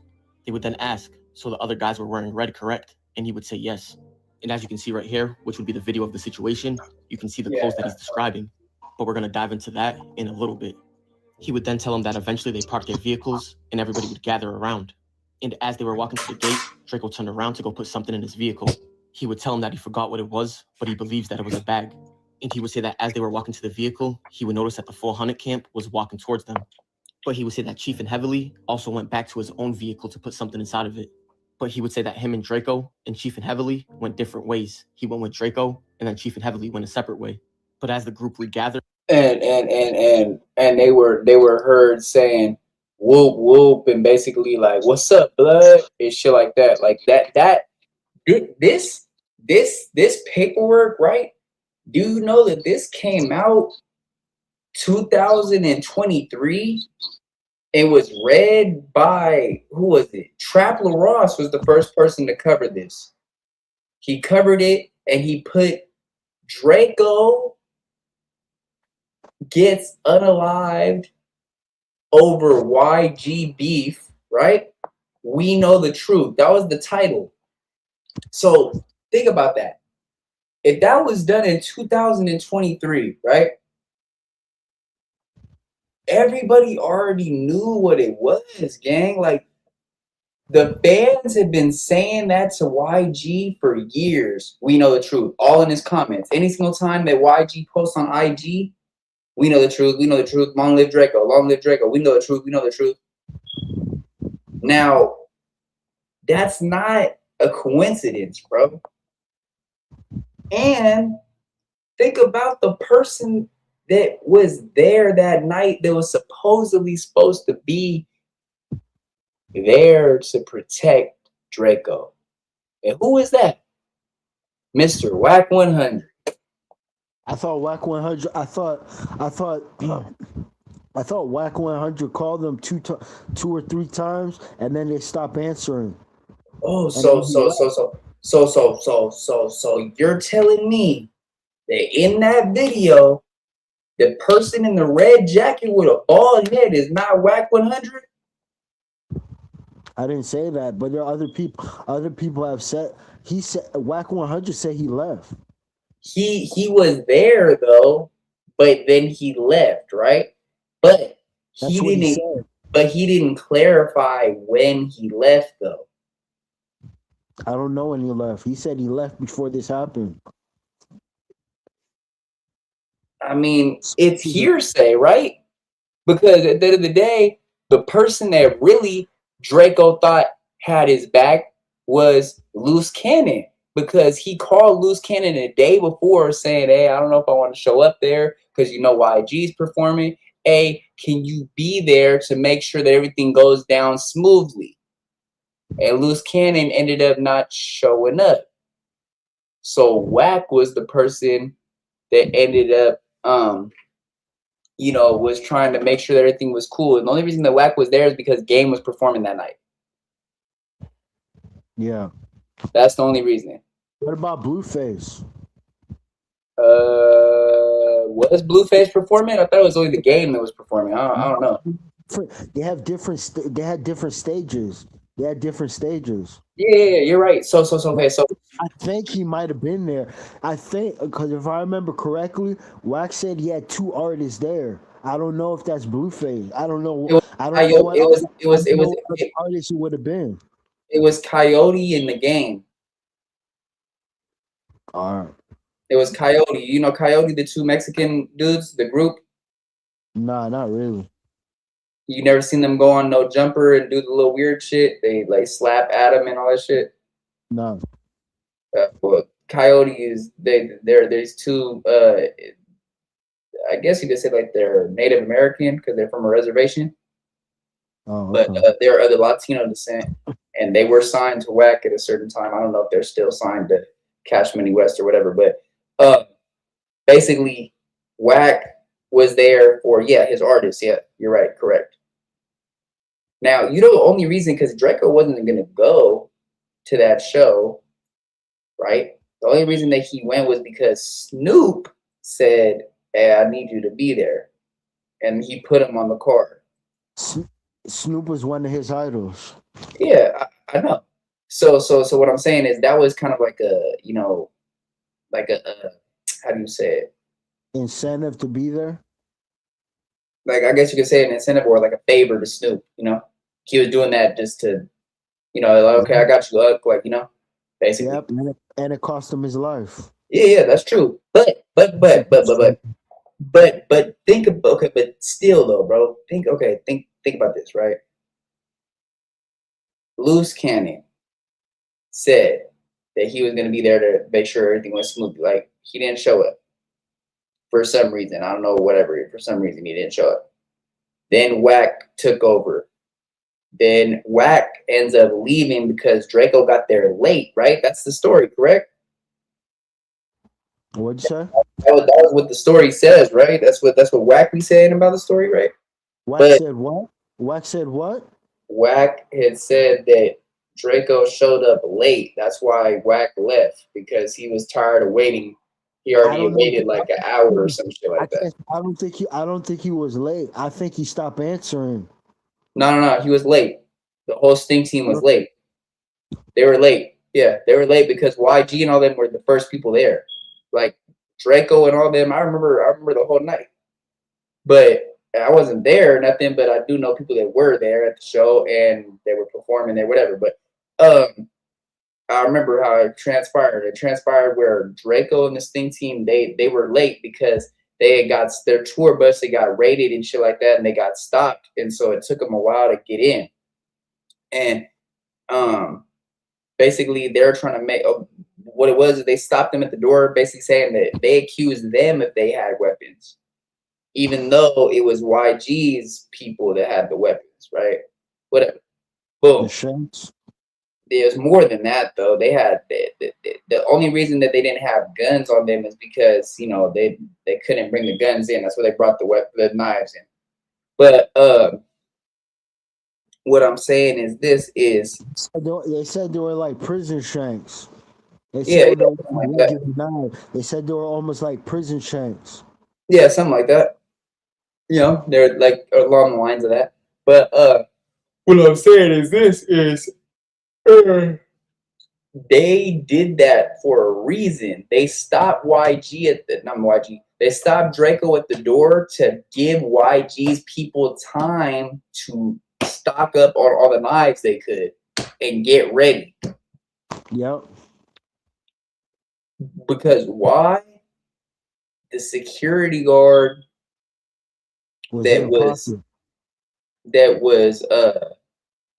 that patted everybody down at the door worked for YG. He worked for 400 or what is it? Yeah, 400, whatever. Boom. So when you ask anybody else about the day, like Rucci or anybody like that, all they say is that Drakeo came late.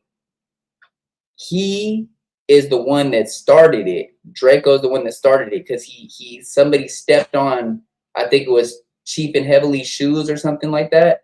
And he was like, people said that somebody tried to rob him for his chains, and Drakeo was going towards the stage, going towards his area or the stage or whatever, and then he was like, fuck that. He said, let's go find out who tried to get your chain, because they said Chief and Heavily, somebody tried to rob him for his chain.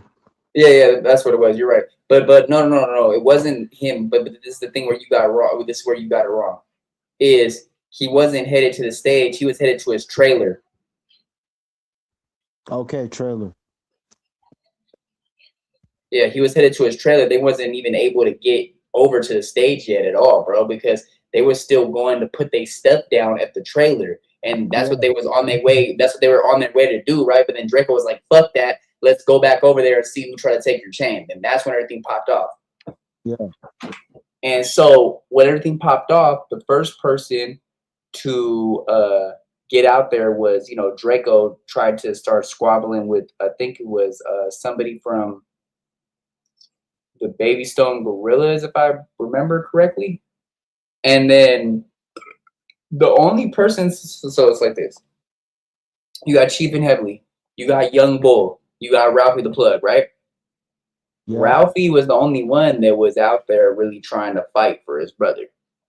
You could see it in the video. He's over here trying to kick people and shit like that.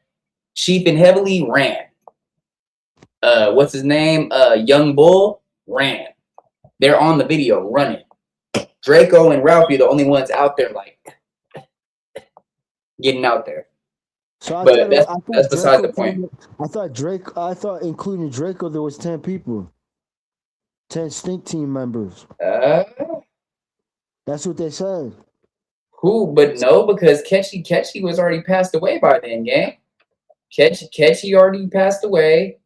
I didn't say by name. I said that they said there was 10 stink team members there. There was 10 people with Drakeo. All I seen in the video is Chief and Heavily, Ralphie, and Young Bull. So there's only 4 people there? And Ralphie. That nigga went on a suicide mission. Maybe. How the hell nigga gonna fight niggas with prison shanks and shit? 100 blood. They're saying there was 120 bloods out there. 100 to 120. They were surrounded. Maybe Rest in Paradise say so. The Mac was there. I don't know, because when I seen the video, all I seen was Ralphie, Young Bull, Drakeo, and Chief and Heavily. Like that's on the footage, when you see them fighting, that's the only people you see right there, man. Them niggas went on a suicide mission there. Drakeo went on a suicide mission. Yeah. Chief and Heavily would tell him that there was an attempted robbery on his chain. And he would say that after that, Drakeo said, "What the F? Hell no," and immediately ran back towards the pink law. Drakeo's security said that he tried to grab him by his shirt collar, but wasn't able to get him. They would then ask him if he followed Drakeo to the pink law. And he would say, "Yes, I immediately tried to grab him." They would then ask him, "Then what happened? Did an altercation ensue?" He would then tell him, "Yeah, but he still wanted to do his job by protecting Drakeo, and that he didn't want to grab him and fight with him, knowing that all the people were coming towards them." He would then say that the brawl broke out, and he would hit the first person coming towards them. And he would tell him that he also brought a knife in that night, but it was inside of Drakeo's Rolls Royce.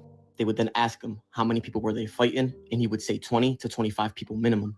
And they would ask him if he recognized anybody in that group of 25. And he would respond and say, "I only recognize one, YG." And they would ask him, so he was directly involved in the fight? And he would say yes, front and center. He would then say how Drakeo was standing by his side when he was fighting YG and YG's bodyguard. And he would say that YG produced a knife from his left hand. He would then say that when he seen that, he backed up and Drakeo was standing by his side the whole time. He would then say that more people began swarming and they would attempt to fight off while backing up. They would then ask him, "So you witnessed YG, who you recognized, produce a knife from his sleeve, correct?" And he would respond and say yes. And he would say that he just saw the blade, he didn't see the handle, and that it was a silver blade, almost like a shank made in prison. He told him it was about 3 to 4 inches long, and he was slashing it at him. They would then ask him, did he witness any other knives in the melee? And he would say, yeah, there was a guy on the left of YG that had a knife also. And they would ask him to describe the knife, and he would say the same thing. There. And he would say you can tell they had a knife. Yeah, that's Big Glove. Big Glove is YG's bodyguard from Treetop. I know that, but I'm saying this security guard, he identified YG by his eyes. Yeah, by his eyes, because he had a mask on. Yeah, he had a shiesty mask on. Yeah, he had a shiesty on, but you could see his eyes still, and he was able to identify him by his eyes. And so it goes back to what I was saying before, right? When you read YG before. Yeah. Of course he met YG before. When you read in the beginning, right, what it says in the beginning, it says how many people was with Drakeo. He said 5 people. So yeah, it was right. 5 people. Yep. So it had to be one more person than Ralphie. So Ralphie, Chief and Heavily, Young Bull. It had to been like Cecil or Mac or one other person, because there's 5 people all together with Drakeo. Because nobody swings a punch like how they were doing in the video. And this right here would be the part of the video that they're speaking about. But he would say that in total he saw 3 knives. And the third person was allegedly standing behind YG. They would then ask him again to explain what YG was wearing that night. And he said he had on a black balaclava or a ski mask that just had the eyes, no mouth. But he said from the nose to above the eyebrows were open. But he said he had on a black bomber jacket that was a zip up. And he would say that he was wearing black slacks or maybe track pants with a red stripe going down the side of them. in that he had on black shiny shoes. They would then... Yeah, that's for sure YG. YG's always wearing a bomber jacket. Yep. Yeah, so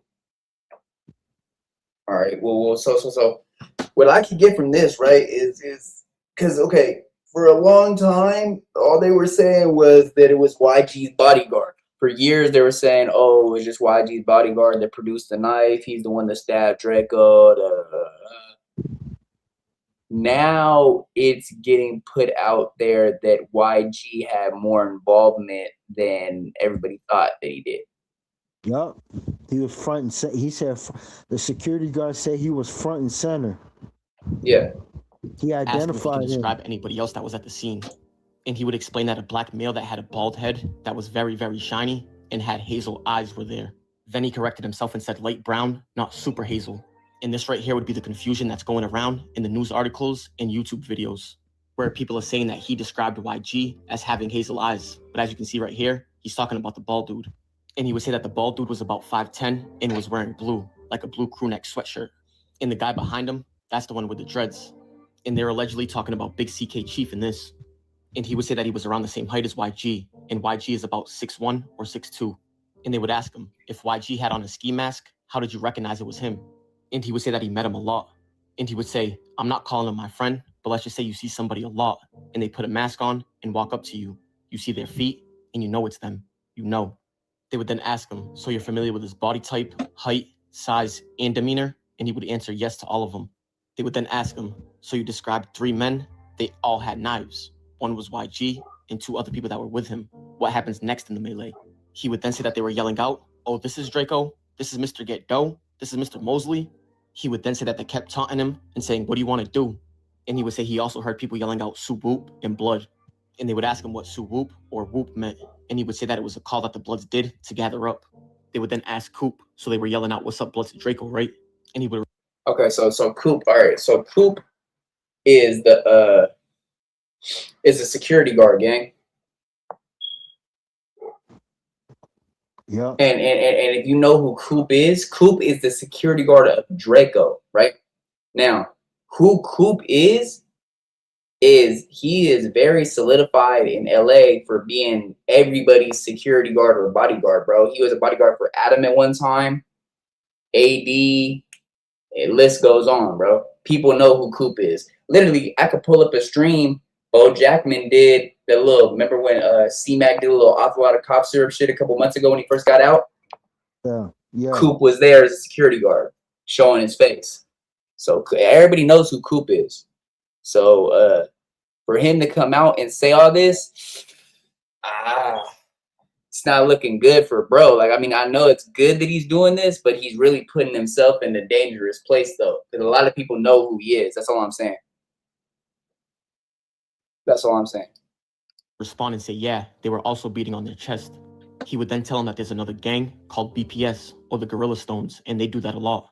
They'll beat on their chest and yell out Sue Whoop. And he would tell him that the Baby Stone Gorillas is another group that Draco's beefing with. They would then ask, who are the Gorilla Stones? Is that a blood gang? And he would answer, yeah, from that area as well. They would then ask him, near Exposition Park? And he would respond and say, correct. They would then ask him, who is Drakeo beefing with? Okay, but the Gorillas, they're not called the Baby Stone Gorillas is just the rap name, bro.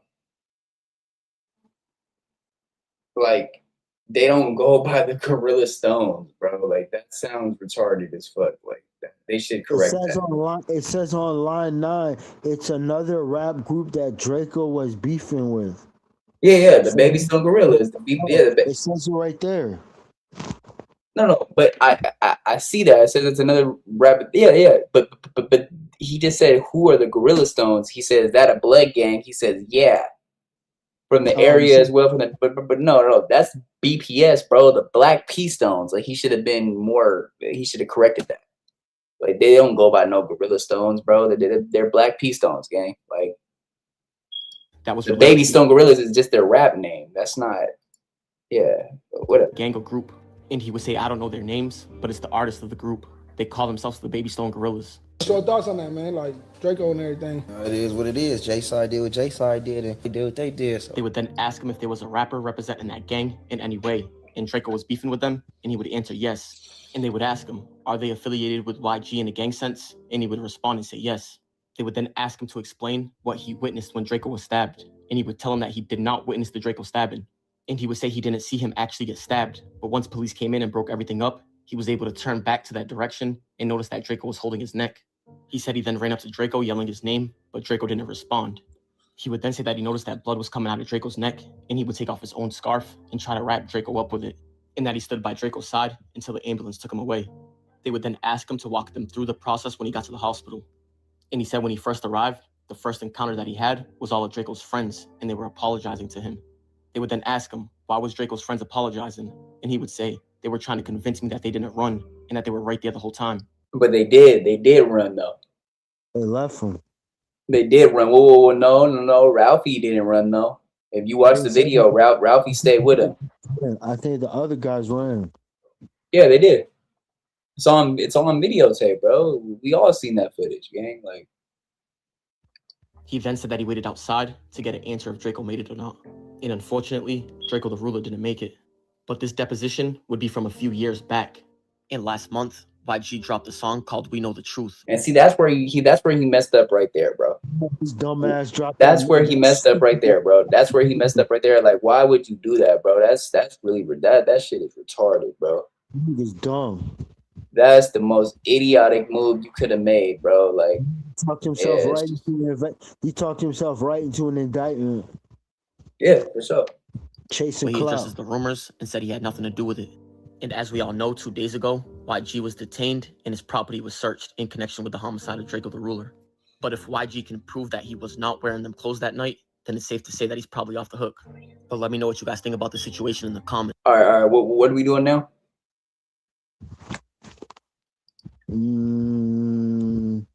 Because I really don't think we need it. Like, what else do we need to hear more about, bro? With this gang, like this broke down everything. The security guard coup, everybody knows, came out and already pointed out YG. Like, what else? What else is an update to this, bro? Like, other than what Flacco's talking about, Flacco talking about YG will die in prison after, like, bro. Like, this is blasphemy, gang. Like, this is shit. Like, that's not valid information, bro. Then go to the all right, then go to the next video then. I mean, if you think like that's what I'm saying, like, bro, I don't think that anything that Trap LaRosse is saying wasn't in this video that Respectable Rant said, bro. All right, then go to the next one on the list. All right, yeah. So you wanted to hear Snoopy Badass say the shit? Yeah, I want to hear what he had to say. All right, then after that's Charleston White, and that's the last one, right? Yeah. All right, because I gotta go. It's already getting kind of late, bro. It's already about to be 2 hours. It's cool, but it's just like, damn, we. It's almost 3 o'clock here, bro. It's 3 o'clock in the morning for me. I just didn't know we was gonna take so long on one topic, gang. Like that Bryon Blake shit. That shit took a whole hour and 23 minutes. Like, it was cool, but like, damn, whatever. But yeah, I'm trying to run this like, I want to be quick with this shit, bro. Okay. It's not the full interview. No. I'm about to find the clip, bro. Right here. Here it goes. Like I say, man, I feel bad for him, bro. Like, I feel bad for YG because be taking these words on who's a real and who not. Like, YG really took these words that Munchie B got these bodies and he's a real. Now he's seeing he should have went with his own gut. So, first off, just off bat, bro. Why would he even mention Munchie in this at all, bro? Because the nigga ran his mouth on Clubhouse. He should have never ran his mouth on Clubhouse and on podcast, saying that he was there, saying and claiming something he had no business in. And anyways, it seemed like what Snoopy's saying is that Munchie B vouched for himself, or he had some kind of he YG stamped him, or nah, he stamped, other people stamped him, and YG took it as a fact. And anyways, he got himself caught up because of Munchie B talking too much, which makes sense to me. He did. He had no business saying that on a public platform like that multiple times.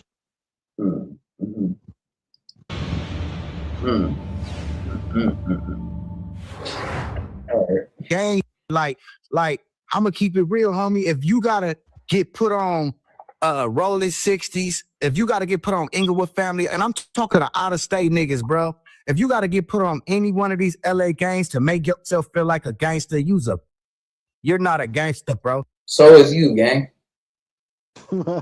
So is you, bro. So is you. Says the same person that bounced from 3 different sets, bro. You was from out here in the Inland Empire, gang. You was from neighborhood Paris. Cut it out, bro. Knock that shit off. You are not respected in the streets, gang, at all. At all, bro. You use a dropout, bro. They don't respect you from Hollywood. They don't even say that you're from Hollywood, bro. You made your own gang up. Angel Lane Brigade, some dumbass shit. Like, bro, ain't nobody from that. Well, let's be real, bro. That's why I don't listen to anything this man has to say, gang. Like, bro, he is not solid at anything he says, bro. This man literally just said that Tania was gonna kill her auntie and all this, and he was gonna go on No Jumper to about she killed her auntie, blah. He didn't even talk about that shit. Like, he's a clout demon, bro. This guy, he's starting to fall off too, bro. Because I don't see nobody really tapping into his Red Mafia channel and shit like that. He doesn't have that many subscribers. He's starting to fall off. He's starting to fall off, bro. He had a channel. He's starting to fall off, gang. That's all I know. Snoopy Badass. Who the hell is talking about Snoopy Badass anymore? Nobody. Nobody's talking about Snoopy Badass anymore, bro. Other than if they're blemishing his character and dissing him and clowning him. This guy, he's a clown, bro. He's a clown, bro. He used to be from neighborhood Paris. He used to be from neighborhood Paris. Then he was from then what was it? Then he was from another gang out here in Riverside. I think, or no, he was from neighborhood Paris. Then he was Paris Loc, and then he went he got put on to Hollywood, and then he went and did his own thing with his own little gang called Angel Lane Brigade. Like, man, get out of here, bro. Because and that goes for the out of state, and that goes for the from LA, because a lot of from LA is getting away with, bro. And I'm not talking about literal. I'm just talking about just being busters hiding behind a stamp. These gangs like all the 60s, Inglewood Family, just all these gangs, LA got history, bro. They got decades old history that dates back to the 70s and the 60s, bro. And these didn't have nothing to do with the work they put in, the pain they put in, how they got their name spread all across the United States without the internet. You know how much footwork that put in, that took, bro? Even with the Treetop High Rules, bro, with YG, bro. Like, you know how much footwork the OGs and the founders put down to spread that shit, get a reputation. Now we got these bloggers like Munchie B, mark-ass rappers like YG. You feel what I'm saying? Can build a whole career off of the reputation that these built before them. That's crazy. They getting away with me. You feel me? And a lot of ain't gonna agree with this, but Compton AV, like, I ain't got no funk with them, but the West Coast is so judgmental. It ain't no way he shouldn't have been exposed yet. He should have been exposed. He ain't a gangbanger. He never slid on. He don't got no ops. He too nice to have ops. He cool with everybody. So why are you talking about sliding on the ops? Ooh, me? I'm your aunt? Because Wait, hold on. When did Compton AV ever say that he was really a gang member, though? He's a non-affiliate gang. I never heard that Compton AV was really like, well, or I mean, yeah, I think he's just from Compton. He's not an actual gang member, bro. Like, I don't know. Well, I don't know. I mean, I heard him say "cuz" a couple times. Even if he is a gang member, bro, he's not very open about it like that. Like, bro, I don't know who would pay this man for an interview though, gang. Like, if Witty Apparatus paid this guy for this time, bro, he should get his money back, gang. Because he doesn't have anything that he's saying that has any substance to it, bro. Like, this is a clown, bro. This is somebody that just wants to talk about everybody else except himself, gang. He always got somebody else's name in his mouth that has nothing to do with him.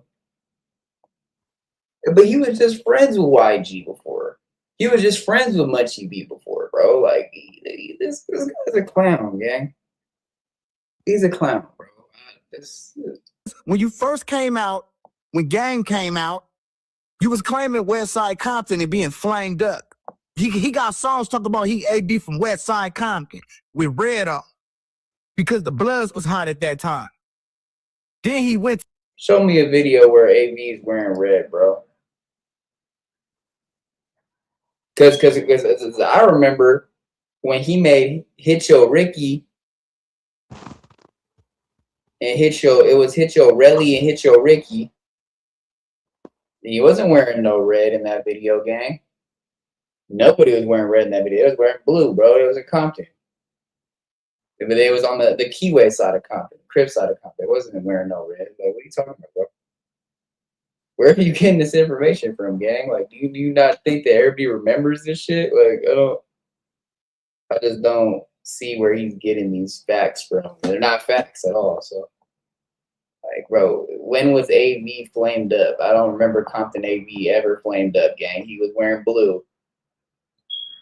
When he said, when he made Hit Yo Ricky, Hit Yo Relly, then, you know, who was it? Conrad and, who was the other person? Somebody else from 6-0 made Hit Yo Rollin'. Then the Brims had Hit Yo Brimmin'. You know, they were just dance songs, but they still had a message that they were from a certain section. And that section wasn't no blood section or no Pyru section. So, what I'm saying, as far as it goes with Compton AV, supposedly he's not a Nutty Block, but he's a Compton Crip, supposedly. To non-affiliate. Then Nipsey came out as a Crip, had the Crip popping. He slid up under the Corver Park. Now he from Corver Park. Now he back a non-affiliate or he a Crip again. But ain't nobody calling. He ain't never. Wait, when was he from Carver Park, though? I don't remember that. Been to the county, never beat up nobody, never shot at nobody, never been caught up in nothing. He's just a rapper. But do you see niggas exposing him or speaking on him? Nah, never. He's probably the biggest buster on the West Coast. And I don't have no problem with AV, but it's the truth. He probably scariest on the West Coast. AV ain't gonna do nothing to nobody. But they letting him sit on tracks, talk about sliding on the ops. Well, what ops? All this water, and he's riding the Compton stamp that he didn't solidify, that he ain't never put his freedom or life on the line for. That's what all these niggas on the West Coast is doing. Mainly the rappers and the bloggers. They're riding the history of that was before them. That's why I sit here proudly and say this RMF, because guess what? I'm creating the history. I'm happy God put me in the position that I'm in, bro. I love it. I couldn't be in a better position because I'm always gonna be this. No, you're not, bro. You have no type of rule in you, bro. You was a jump off from a Keyway section out in the Inland Empire, bro. Like, bro, get the this guy, bro. Bro, this is blasphemy, gang. Like, is it like this?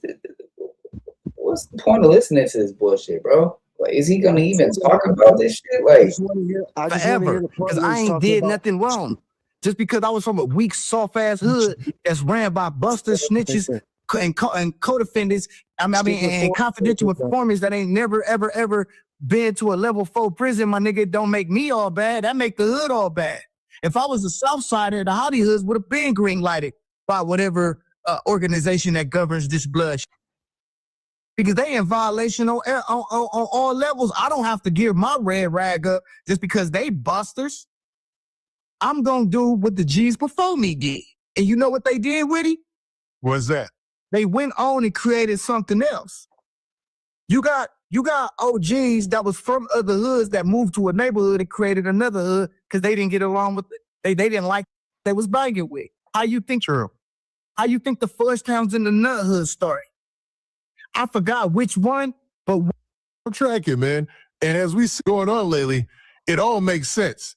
And one of the parts that you really touched on there that I got to step on. See, if Sauce Walker can start 102 power rule. All right, what else? Nah, you a lot of people are gonna agree with that, definitely. What? Did he just say Sauce Walker? What? Sauce Walker claims 102 power rule. Yeah, but he didn't start that shit. He said that? Yes, he literally just said if Sauce Walker could start 102 power rule. He didn't start that. Like, what are you talking about, bro? Sauce Walker is from a very known power rule set in Texas, gang. They was way before he was there, bro. You know, Sauce Walker's dad's was a WWF wrestler. WWE wrestler, yeah. Mm-hmm. I don't know about WE, but WWF. WWF, WWF, yeah. Before Vince McMahon, changed it to the WWE. Yeah, I know. But what I'm saying is, he's from a reputable power section in Texas, bro. It was there way before he was even born, gang. So that.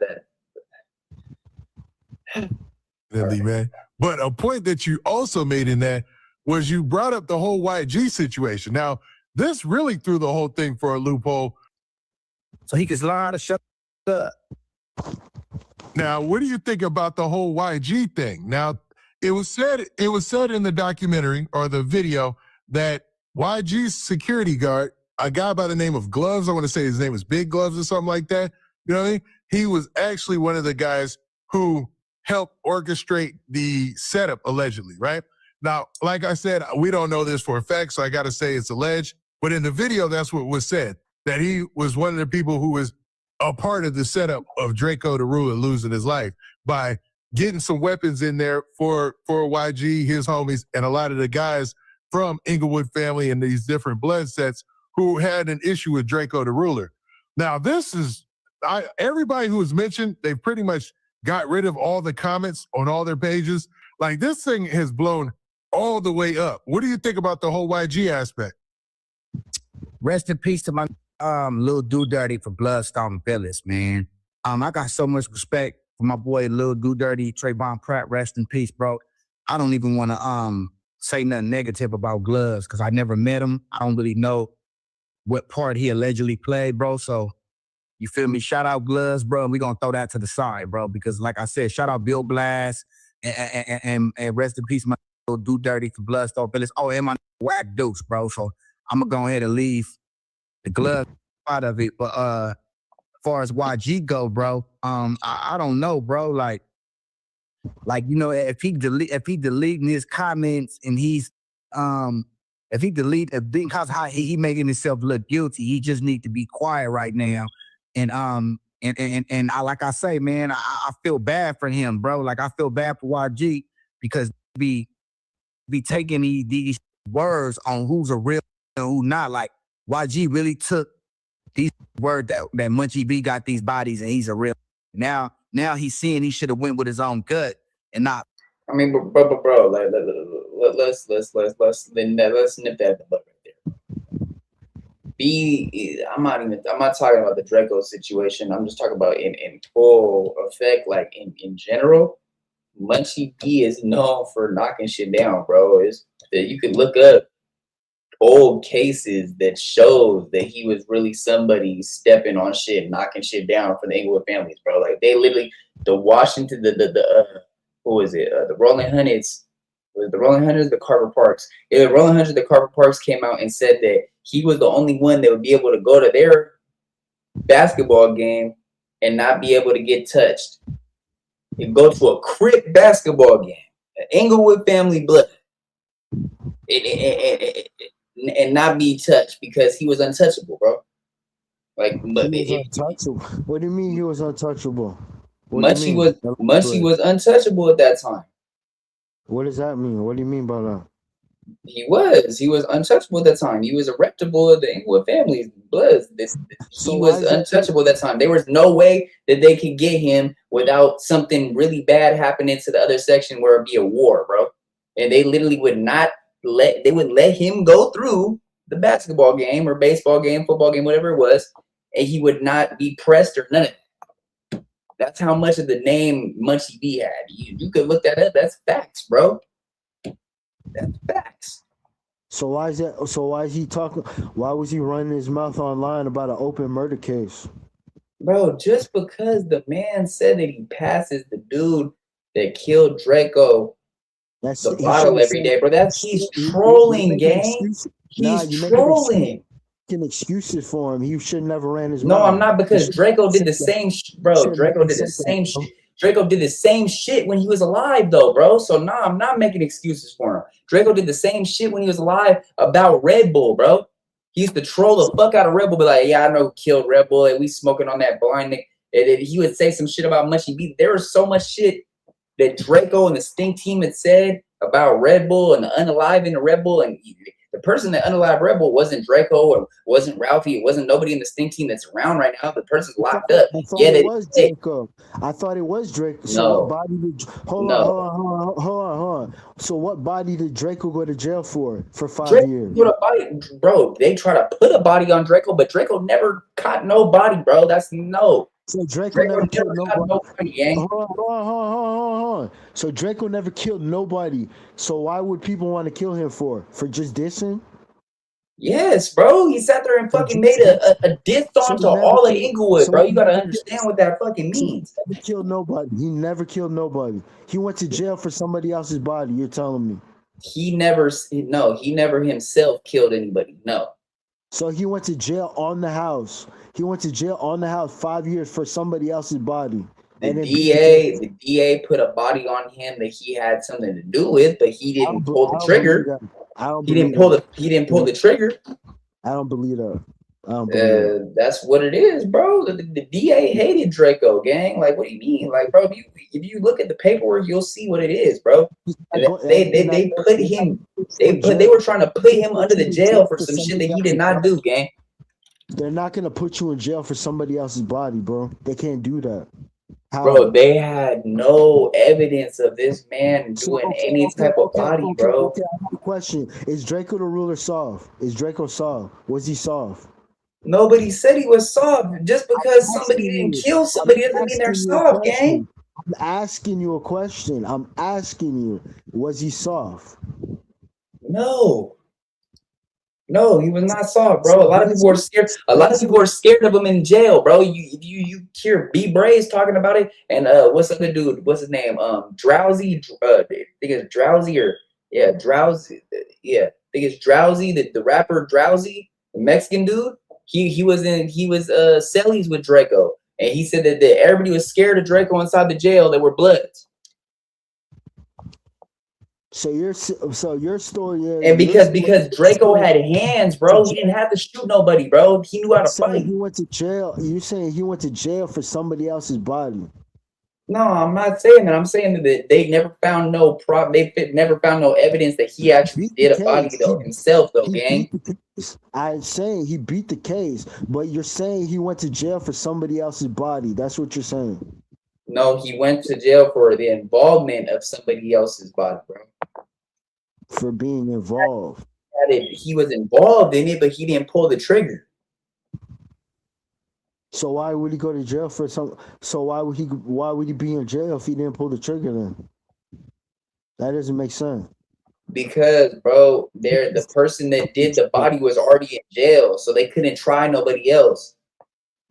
So why was he in jail for 5 years then? Because the DA hated Drakeo, bro. Because they The hated district him. attorney in LA hated Draco, bro. They put so much on, bro. You could look at the paperwork, gang. There's so much shit that they put on him other than the body, gang. Do you know what he was talking about in his songs? He was dissing the mayor of LA. He was dissing the DA. You know what that does? They can do whatever they want to you, gang. Come on now, bro. Don't be naive or something like that, bro. They can't just put you in jail for 5 Bro, years. yes, on they the can. house. Bro. Yes, they can, bro. Yes, they can, bro. They have to have proof you No, they broke a don't. crime. No, they don't, bro. So they can just put you in Bro, jail you for know no how reason? crooked the DA of LA is, bro? Man, they gotta have probable cause. Come bro. on, gang. Like Just go to jail in the house, bro. bro, there because everything was being pointed to him, bro. They made it look like it was all his doing, his idea. He was the what's it called? The person that set up everything. He was the one that got the guns. Blah blah blah blah blah. That's what they put it out as. But that's not the case though, bro. That's not what it was though. That's not what it was, bro. You could read that case, bro. It's a long ass case too. The amount of shit that they try to put on Draco, it wasn't just one body. I'm gonna go do my research. Don't worry, I will. I'll get back to you. Yeah, bro. It wasn't just one body though. It was hella shit, bro. It was the amount of. I'm not gonna talk about everything, but you know, there's a lot of shit. There was drug trafficking. There was a lot of shit, bro. There was a lot. There was armed robberies and burglaries in the Asian community, because you know what the Stink Team's name is, right? The Stink Team. That's a diss to Asians. That's a diss to Asians. That's a diss to Asian people, because they said that Asian people stink, and that's why they use the Buddha. That's why they use the cat and the Buddha for the logo. The Buddha and the cat. Yeah. That's the Asian thing. That's the Asian culture. And if you go back to YG with the Meet the Flocker song, they're robbing Asian people. Why? Because Asians keep a lot of jewelry in their house. Straight up. And when you hear Draco say, "Oh, I'm robbing Ming Ling and Ming Lee and all that," he's talking about robbing Asian people, okay? Literally. It says it in all the songs. Like Susan Lee and Ming Ling and all these people, all the different Asian names. Yes, what he's talking about. They're robbing Asian people. They're robbing Asian homes.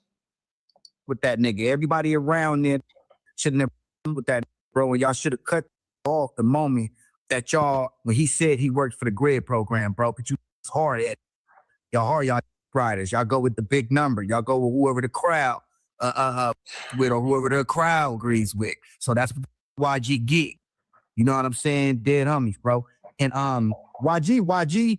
He's a bully, bro. He used his influence and his name and his power to blackball. All right, we going to Charleston White, bro. He ain't talking about shit. Not talking about shit, bro. What is he talking about? Not talking about a damn thing. Like, come on, bro. Like, he's not talking about shit. Yeah. Under 96 hours, Charleston White went from flexing a brand new $1 million mansion to getting robbed by goons. Blaming him for his home getting robbed. He says, "Well, Santana 305 F me over too. Put me in a house where the doors in the back are defective and cannot lock. I was told the maintenance guy would be out on Friday, yesterday." And the person he's blaming for the inside job, the exact same guy who set him up with the house. Look, Charleston White is no stranger to internet chaos. Between the endless feuds, getting shot at, and wearing custom absurd t-shirts, you never know what headline he's dropping next. But this latest situation in Miami might be his most bizarre story yet. Just last week, Charleston went live showing off a 5-bedroom home with a pool in Broward County, praising his real estate plug for sale. Isn't it about Broward County? Broward County. Yeah, it's not Broward though. Oh, hold on. Nah, it's not in Florida. It's not Broward. What do you mean? He just said it's in Miami. Broward County. Broward. BROWARD. Yeah, but he just said it's in Miami, so how is that not Florida, gang? Nah, that's not Miami. That's Broward. It's Fort Lauderdale. Yeah, I know, but then that's what I'm saying. But then after that, the rest of it was in Miami, right? No, it's not. I don't know why this guy's saying Miami. People do that. Broward County's not Miami. Broward County's its own county. It's just north. It's the next county north of Miami. It's below West Palm Beach. Oh, okay. Saving him $100,000. 4 days later, the house gets broken into, and Charleston claims it was an inside job orchestrated by his own plug. So how did the celebration turn into a burglary in less than 4 days? Let's break down the evidence, the plot holes, and why every relationship in Charleston life ends the exact same way, y'all.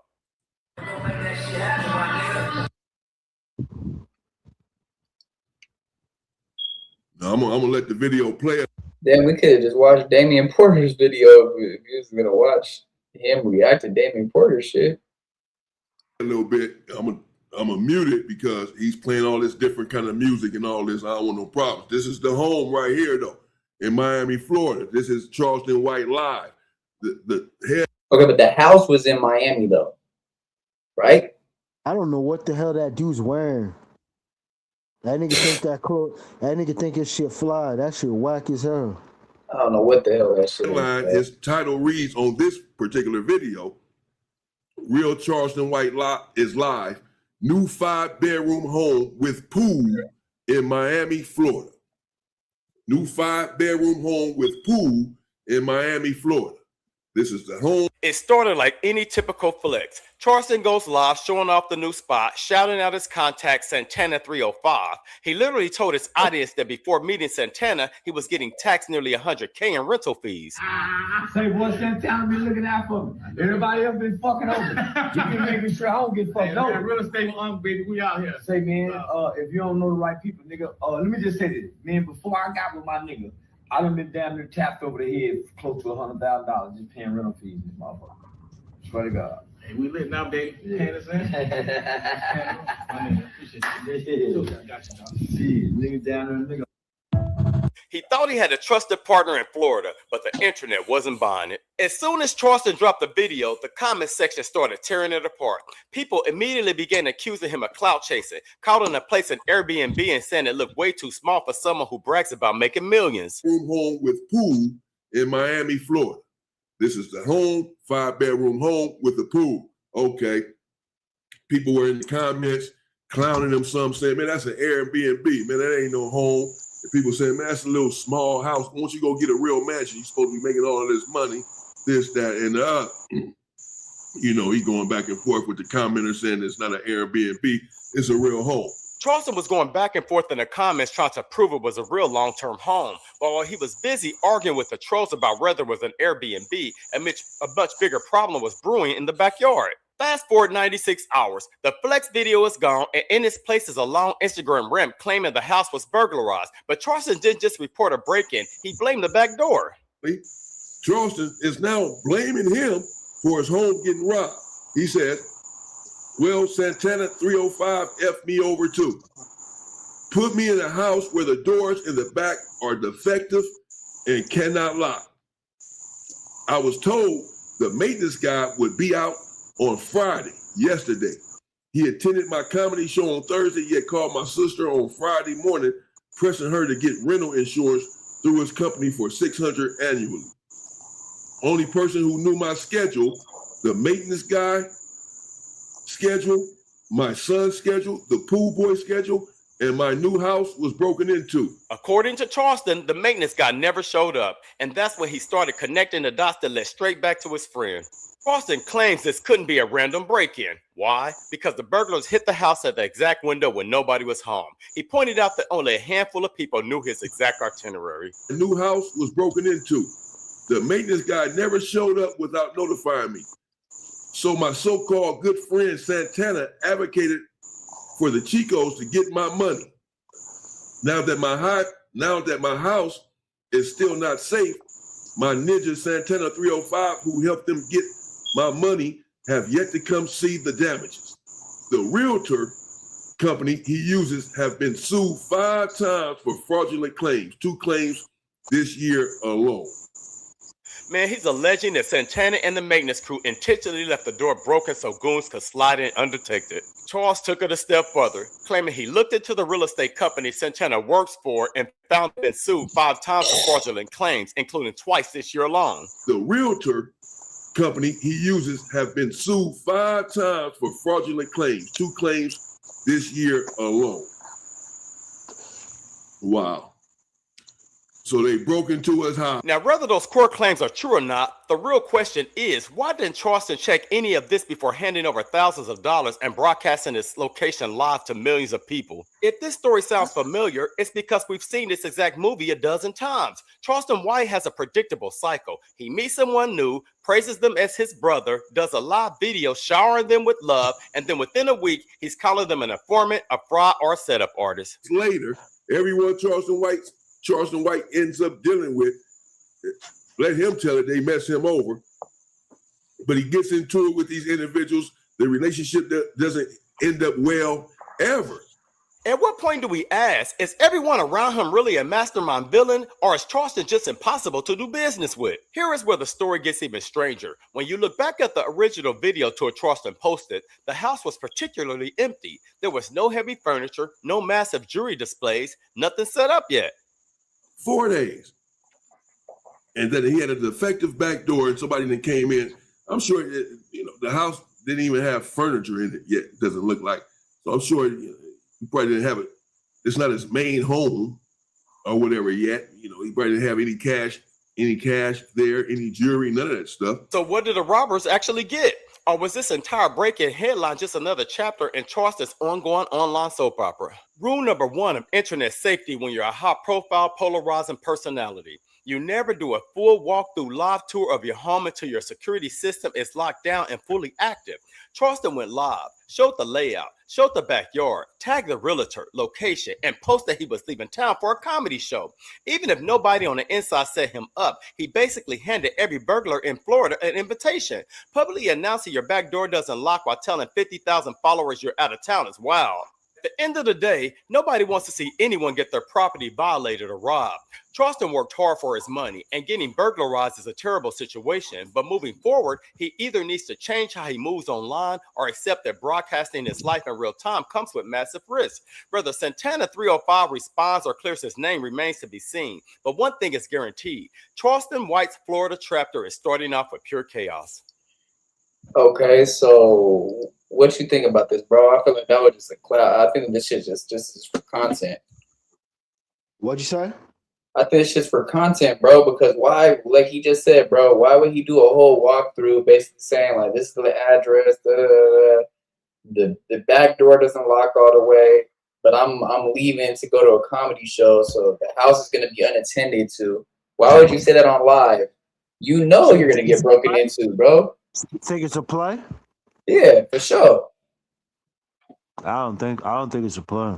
I don't know. I think he's just being stupid. I don't think it was just being stupid. I mean, he might have just been. He might have just been stupid. Trying to be braggadocious. Yeah, he might have just been. He might have just been stupid, just trying to flex, like you said, being braggadocious, just bragging. Just basically putting himself as a target, whatever. But if it was a play, it would make sense, because what did they actually take, gang? Like he just said, there was no jewelry over there yet. There was no money. There was no furniture. So what did they take? I thought he said he stole jewelry. I thought he said he stole his jewelry. But if that's the case, where is the bro? So you're telling me after 4 days he moved in all that stuff, and then that's what happened?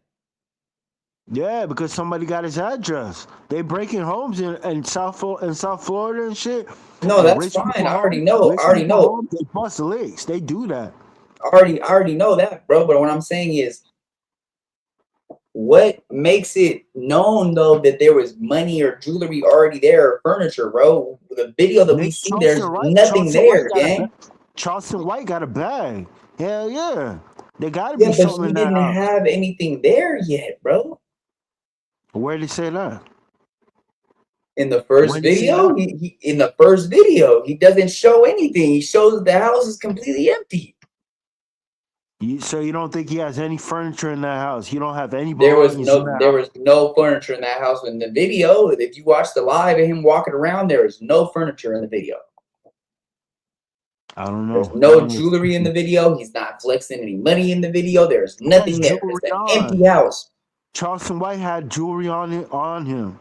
He had like 5 Okay, yeah, chains but on. he didn't get physically robbed though. They just broke in. He wasn't there when they I never robbed him. said they robbed him physically. They broke into his house. The back door was open. Yeah, okay, but what did they take, gang, if there was nothing there? I don't know, dude. He That's had a what I'm bunch of saying. jewelry on. That doesn't make any sense, bro. If there was nothing there, what did they take?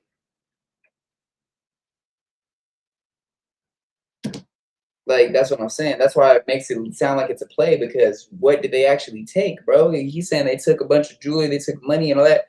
Well, we didn't see any of that there, though. I don't know. I mean, I'll just say it like this. If it was a play, then damn. If it wasn't, he's just retarded. All right. Let's break down the show. Boom. Bryon Blake suing Wack for 2 different cases, 500 bands, and altogether what it adds up to be. That's what they said in the paperwork, right? Boom. He's suing them for basically, getting his channel terminated, using the YouTube platform to weaponize it and attack him, spending $10,000. I could just sit there and say it, bro. He used coding with a YouTube admin, probably. And hopefully that person gets in trouble because that's illegal. Boom. We got 21 Savage, play nephew or somebody that he was really close to him that he called a nephew. Bought a firearm off the street for $200, accidentally shot his sister, then took his own life. Rest in paradise. We got Drakeo and YG. The Drakeo case is coming to a heated fault right now over Coop, the security guard, coming out with his testimony saying that he had seen YG. He identified him, even though he was wearing a ski, a shiesty, a baklava, whatever you want to call it. He still identified him by his eyes and his walk, and that he was holding the shank, and that he was right next to his bodyguard, Big Gloves. Right? Okay. We got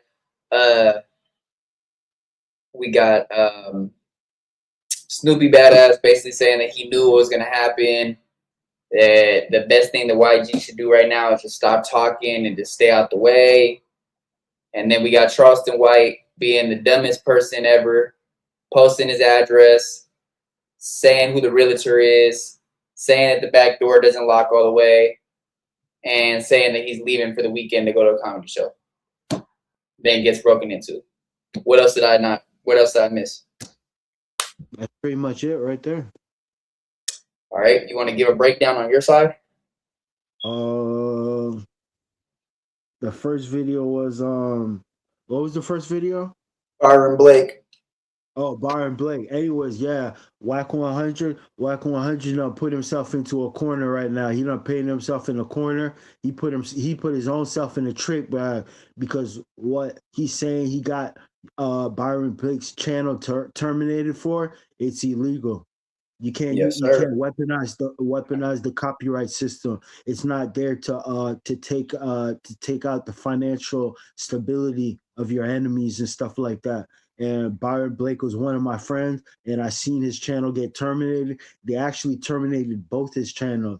The other channel, the second channel, he never even talked about Wack on that channel. He never even talked about Big U on that channel. There was barely any videos on that channel. For them to go terminate that channel too, that means wack100 and the exposers, they probably went through his backlog and started mass reporting his videos and stuff like that, and they found some way that they're alleging that Bryon Blake broke the community guidelines of YouTube. But anyways, my boy Bryon Blake, he's surgical with this stuff. Anyways, he got a $500K lawsuit against wack100, and I hope wack100 get what he got coming to him.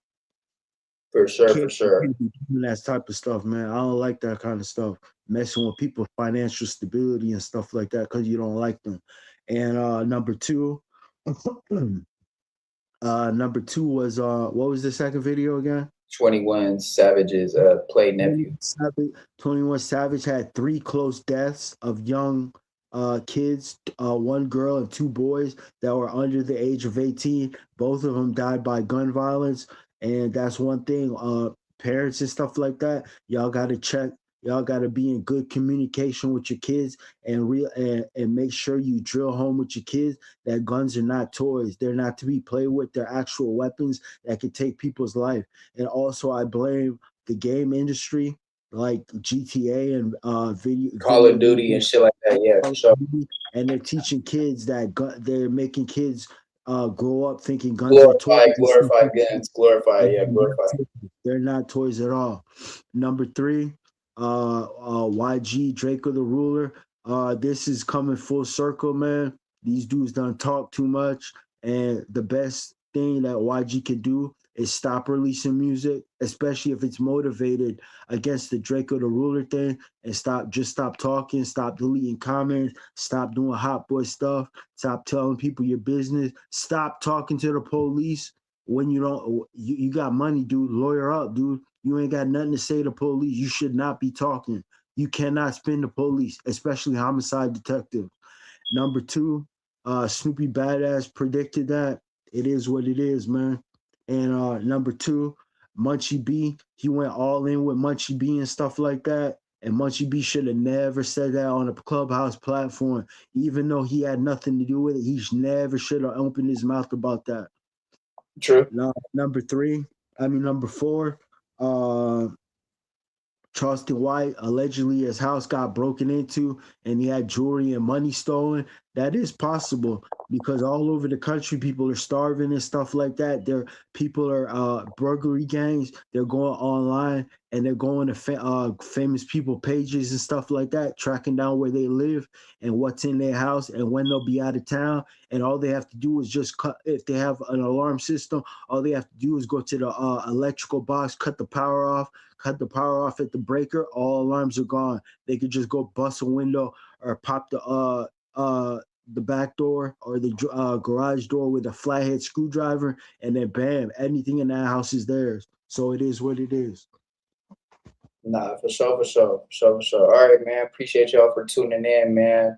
Flipping Facts, episode 19, man. Shout out to Bring the Facts. Y'all go subscribe over there, Bring the Facts, man. Shout out to D-React. Shout out to Easy Call TV. Like, hype, share, hit that notification bell. Send a super chat, send a super sticker if you can. You feel me? Support the channel. Go over there, Bring the Facts. Go sub up over there. Go check out bro's content, and we'll be back at you guys either tomorrow or the next day. Shit, whatever day is cool with you, bro. We're tomorrow or no? Nah, not tomorrow. All right, we'll be back Wednesday then. Okay. How about that? Or we'll see what's up. Maybe Tuesday. Just let me know. Yeah. Okay. All right, Camo. Have a good one. All right. Peace. It's the motherfucking flame, nigga. Strictly power business. Free the homies. R.I.P. thugs. Trial and tribulations when you in this shit, nigga. Lost souls and broken homes. Got me late night sliding. Got me doing all this driving. Window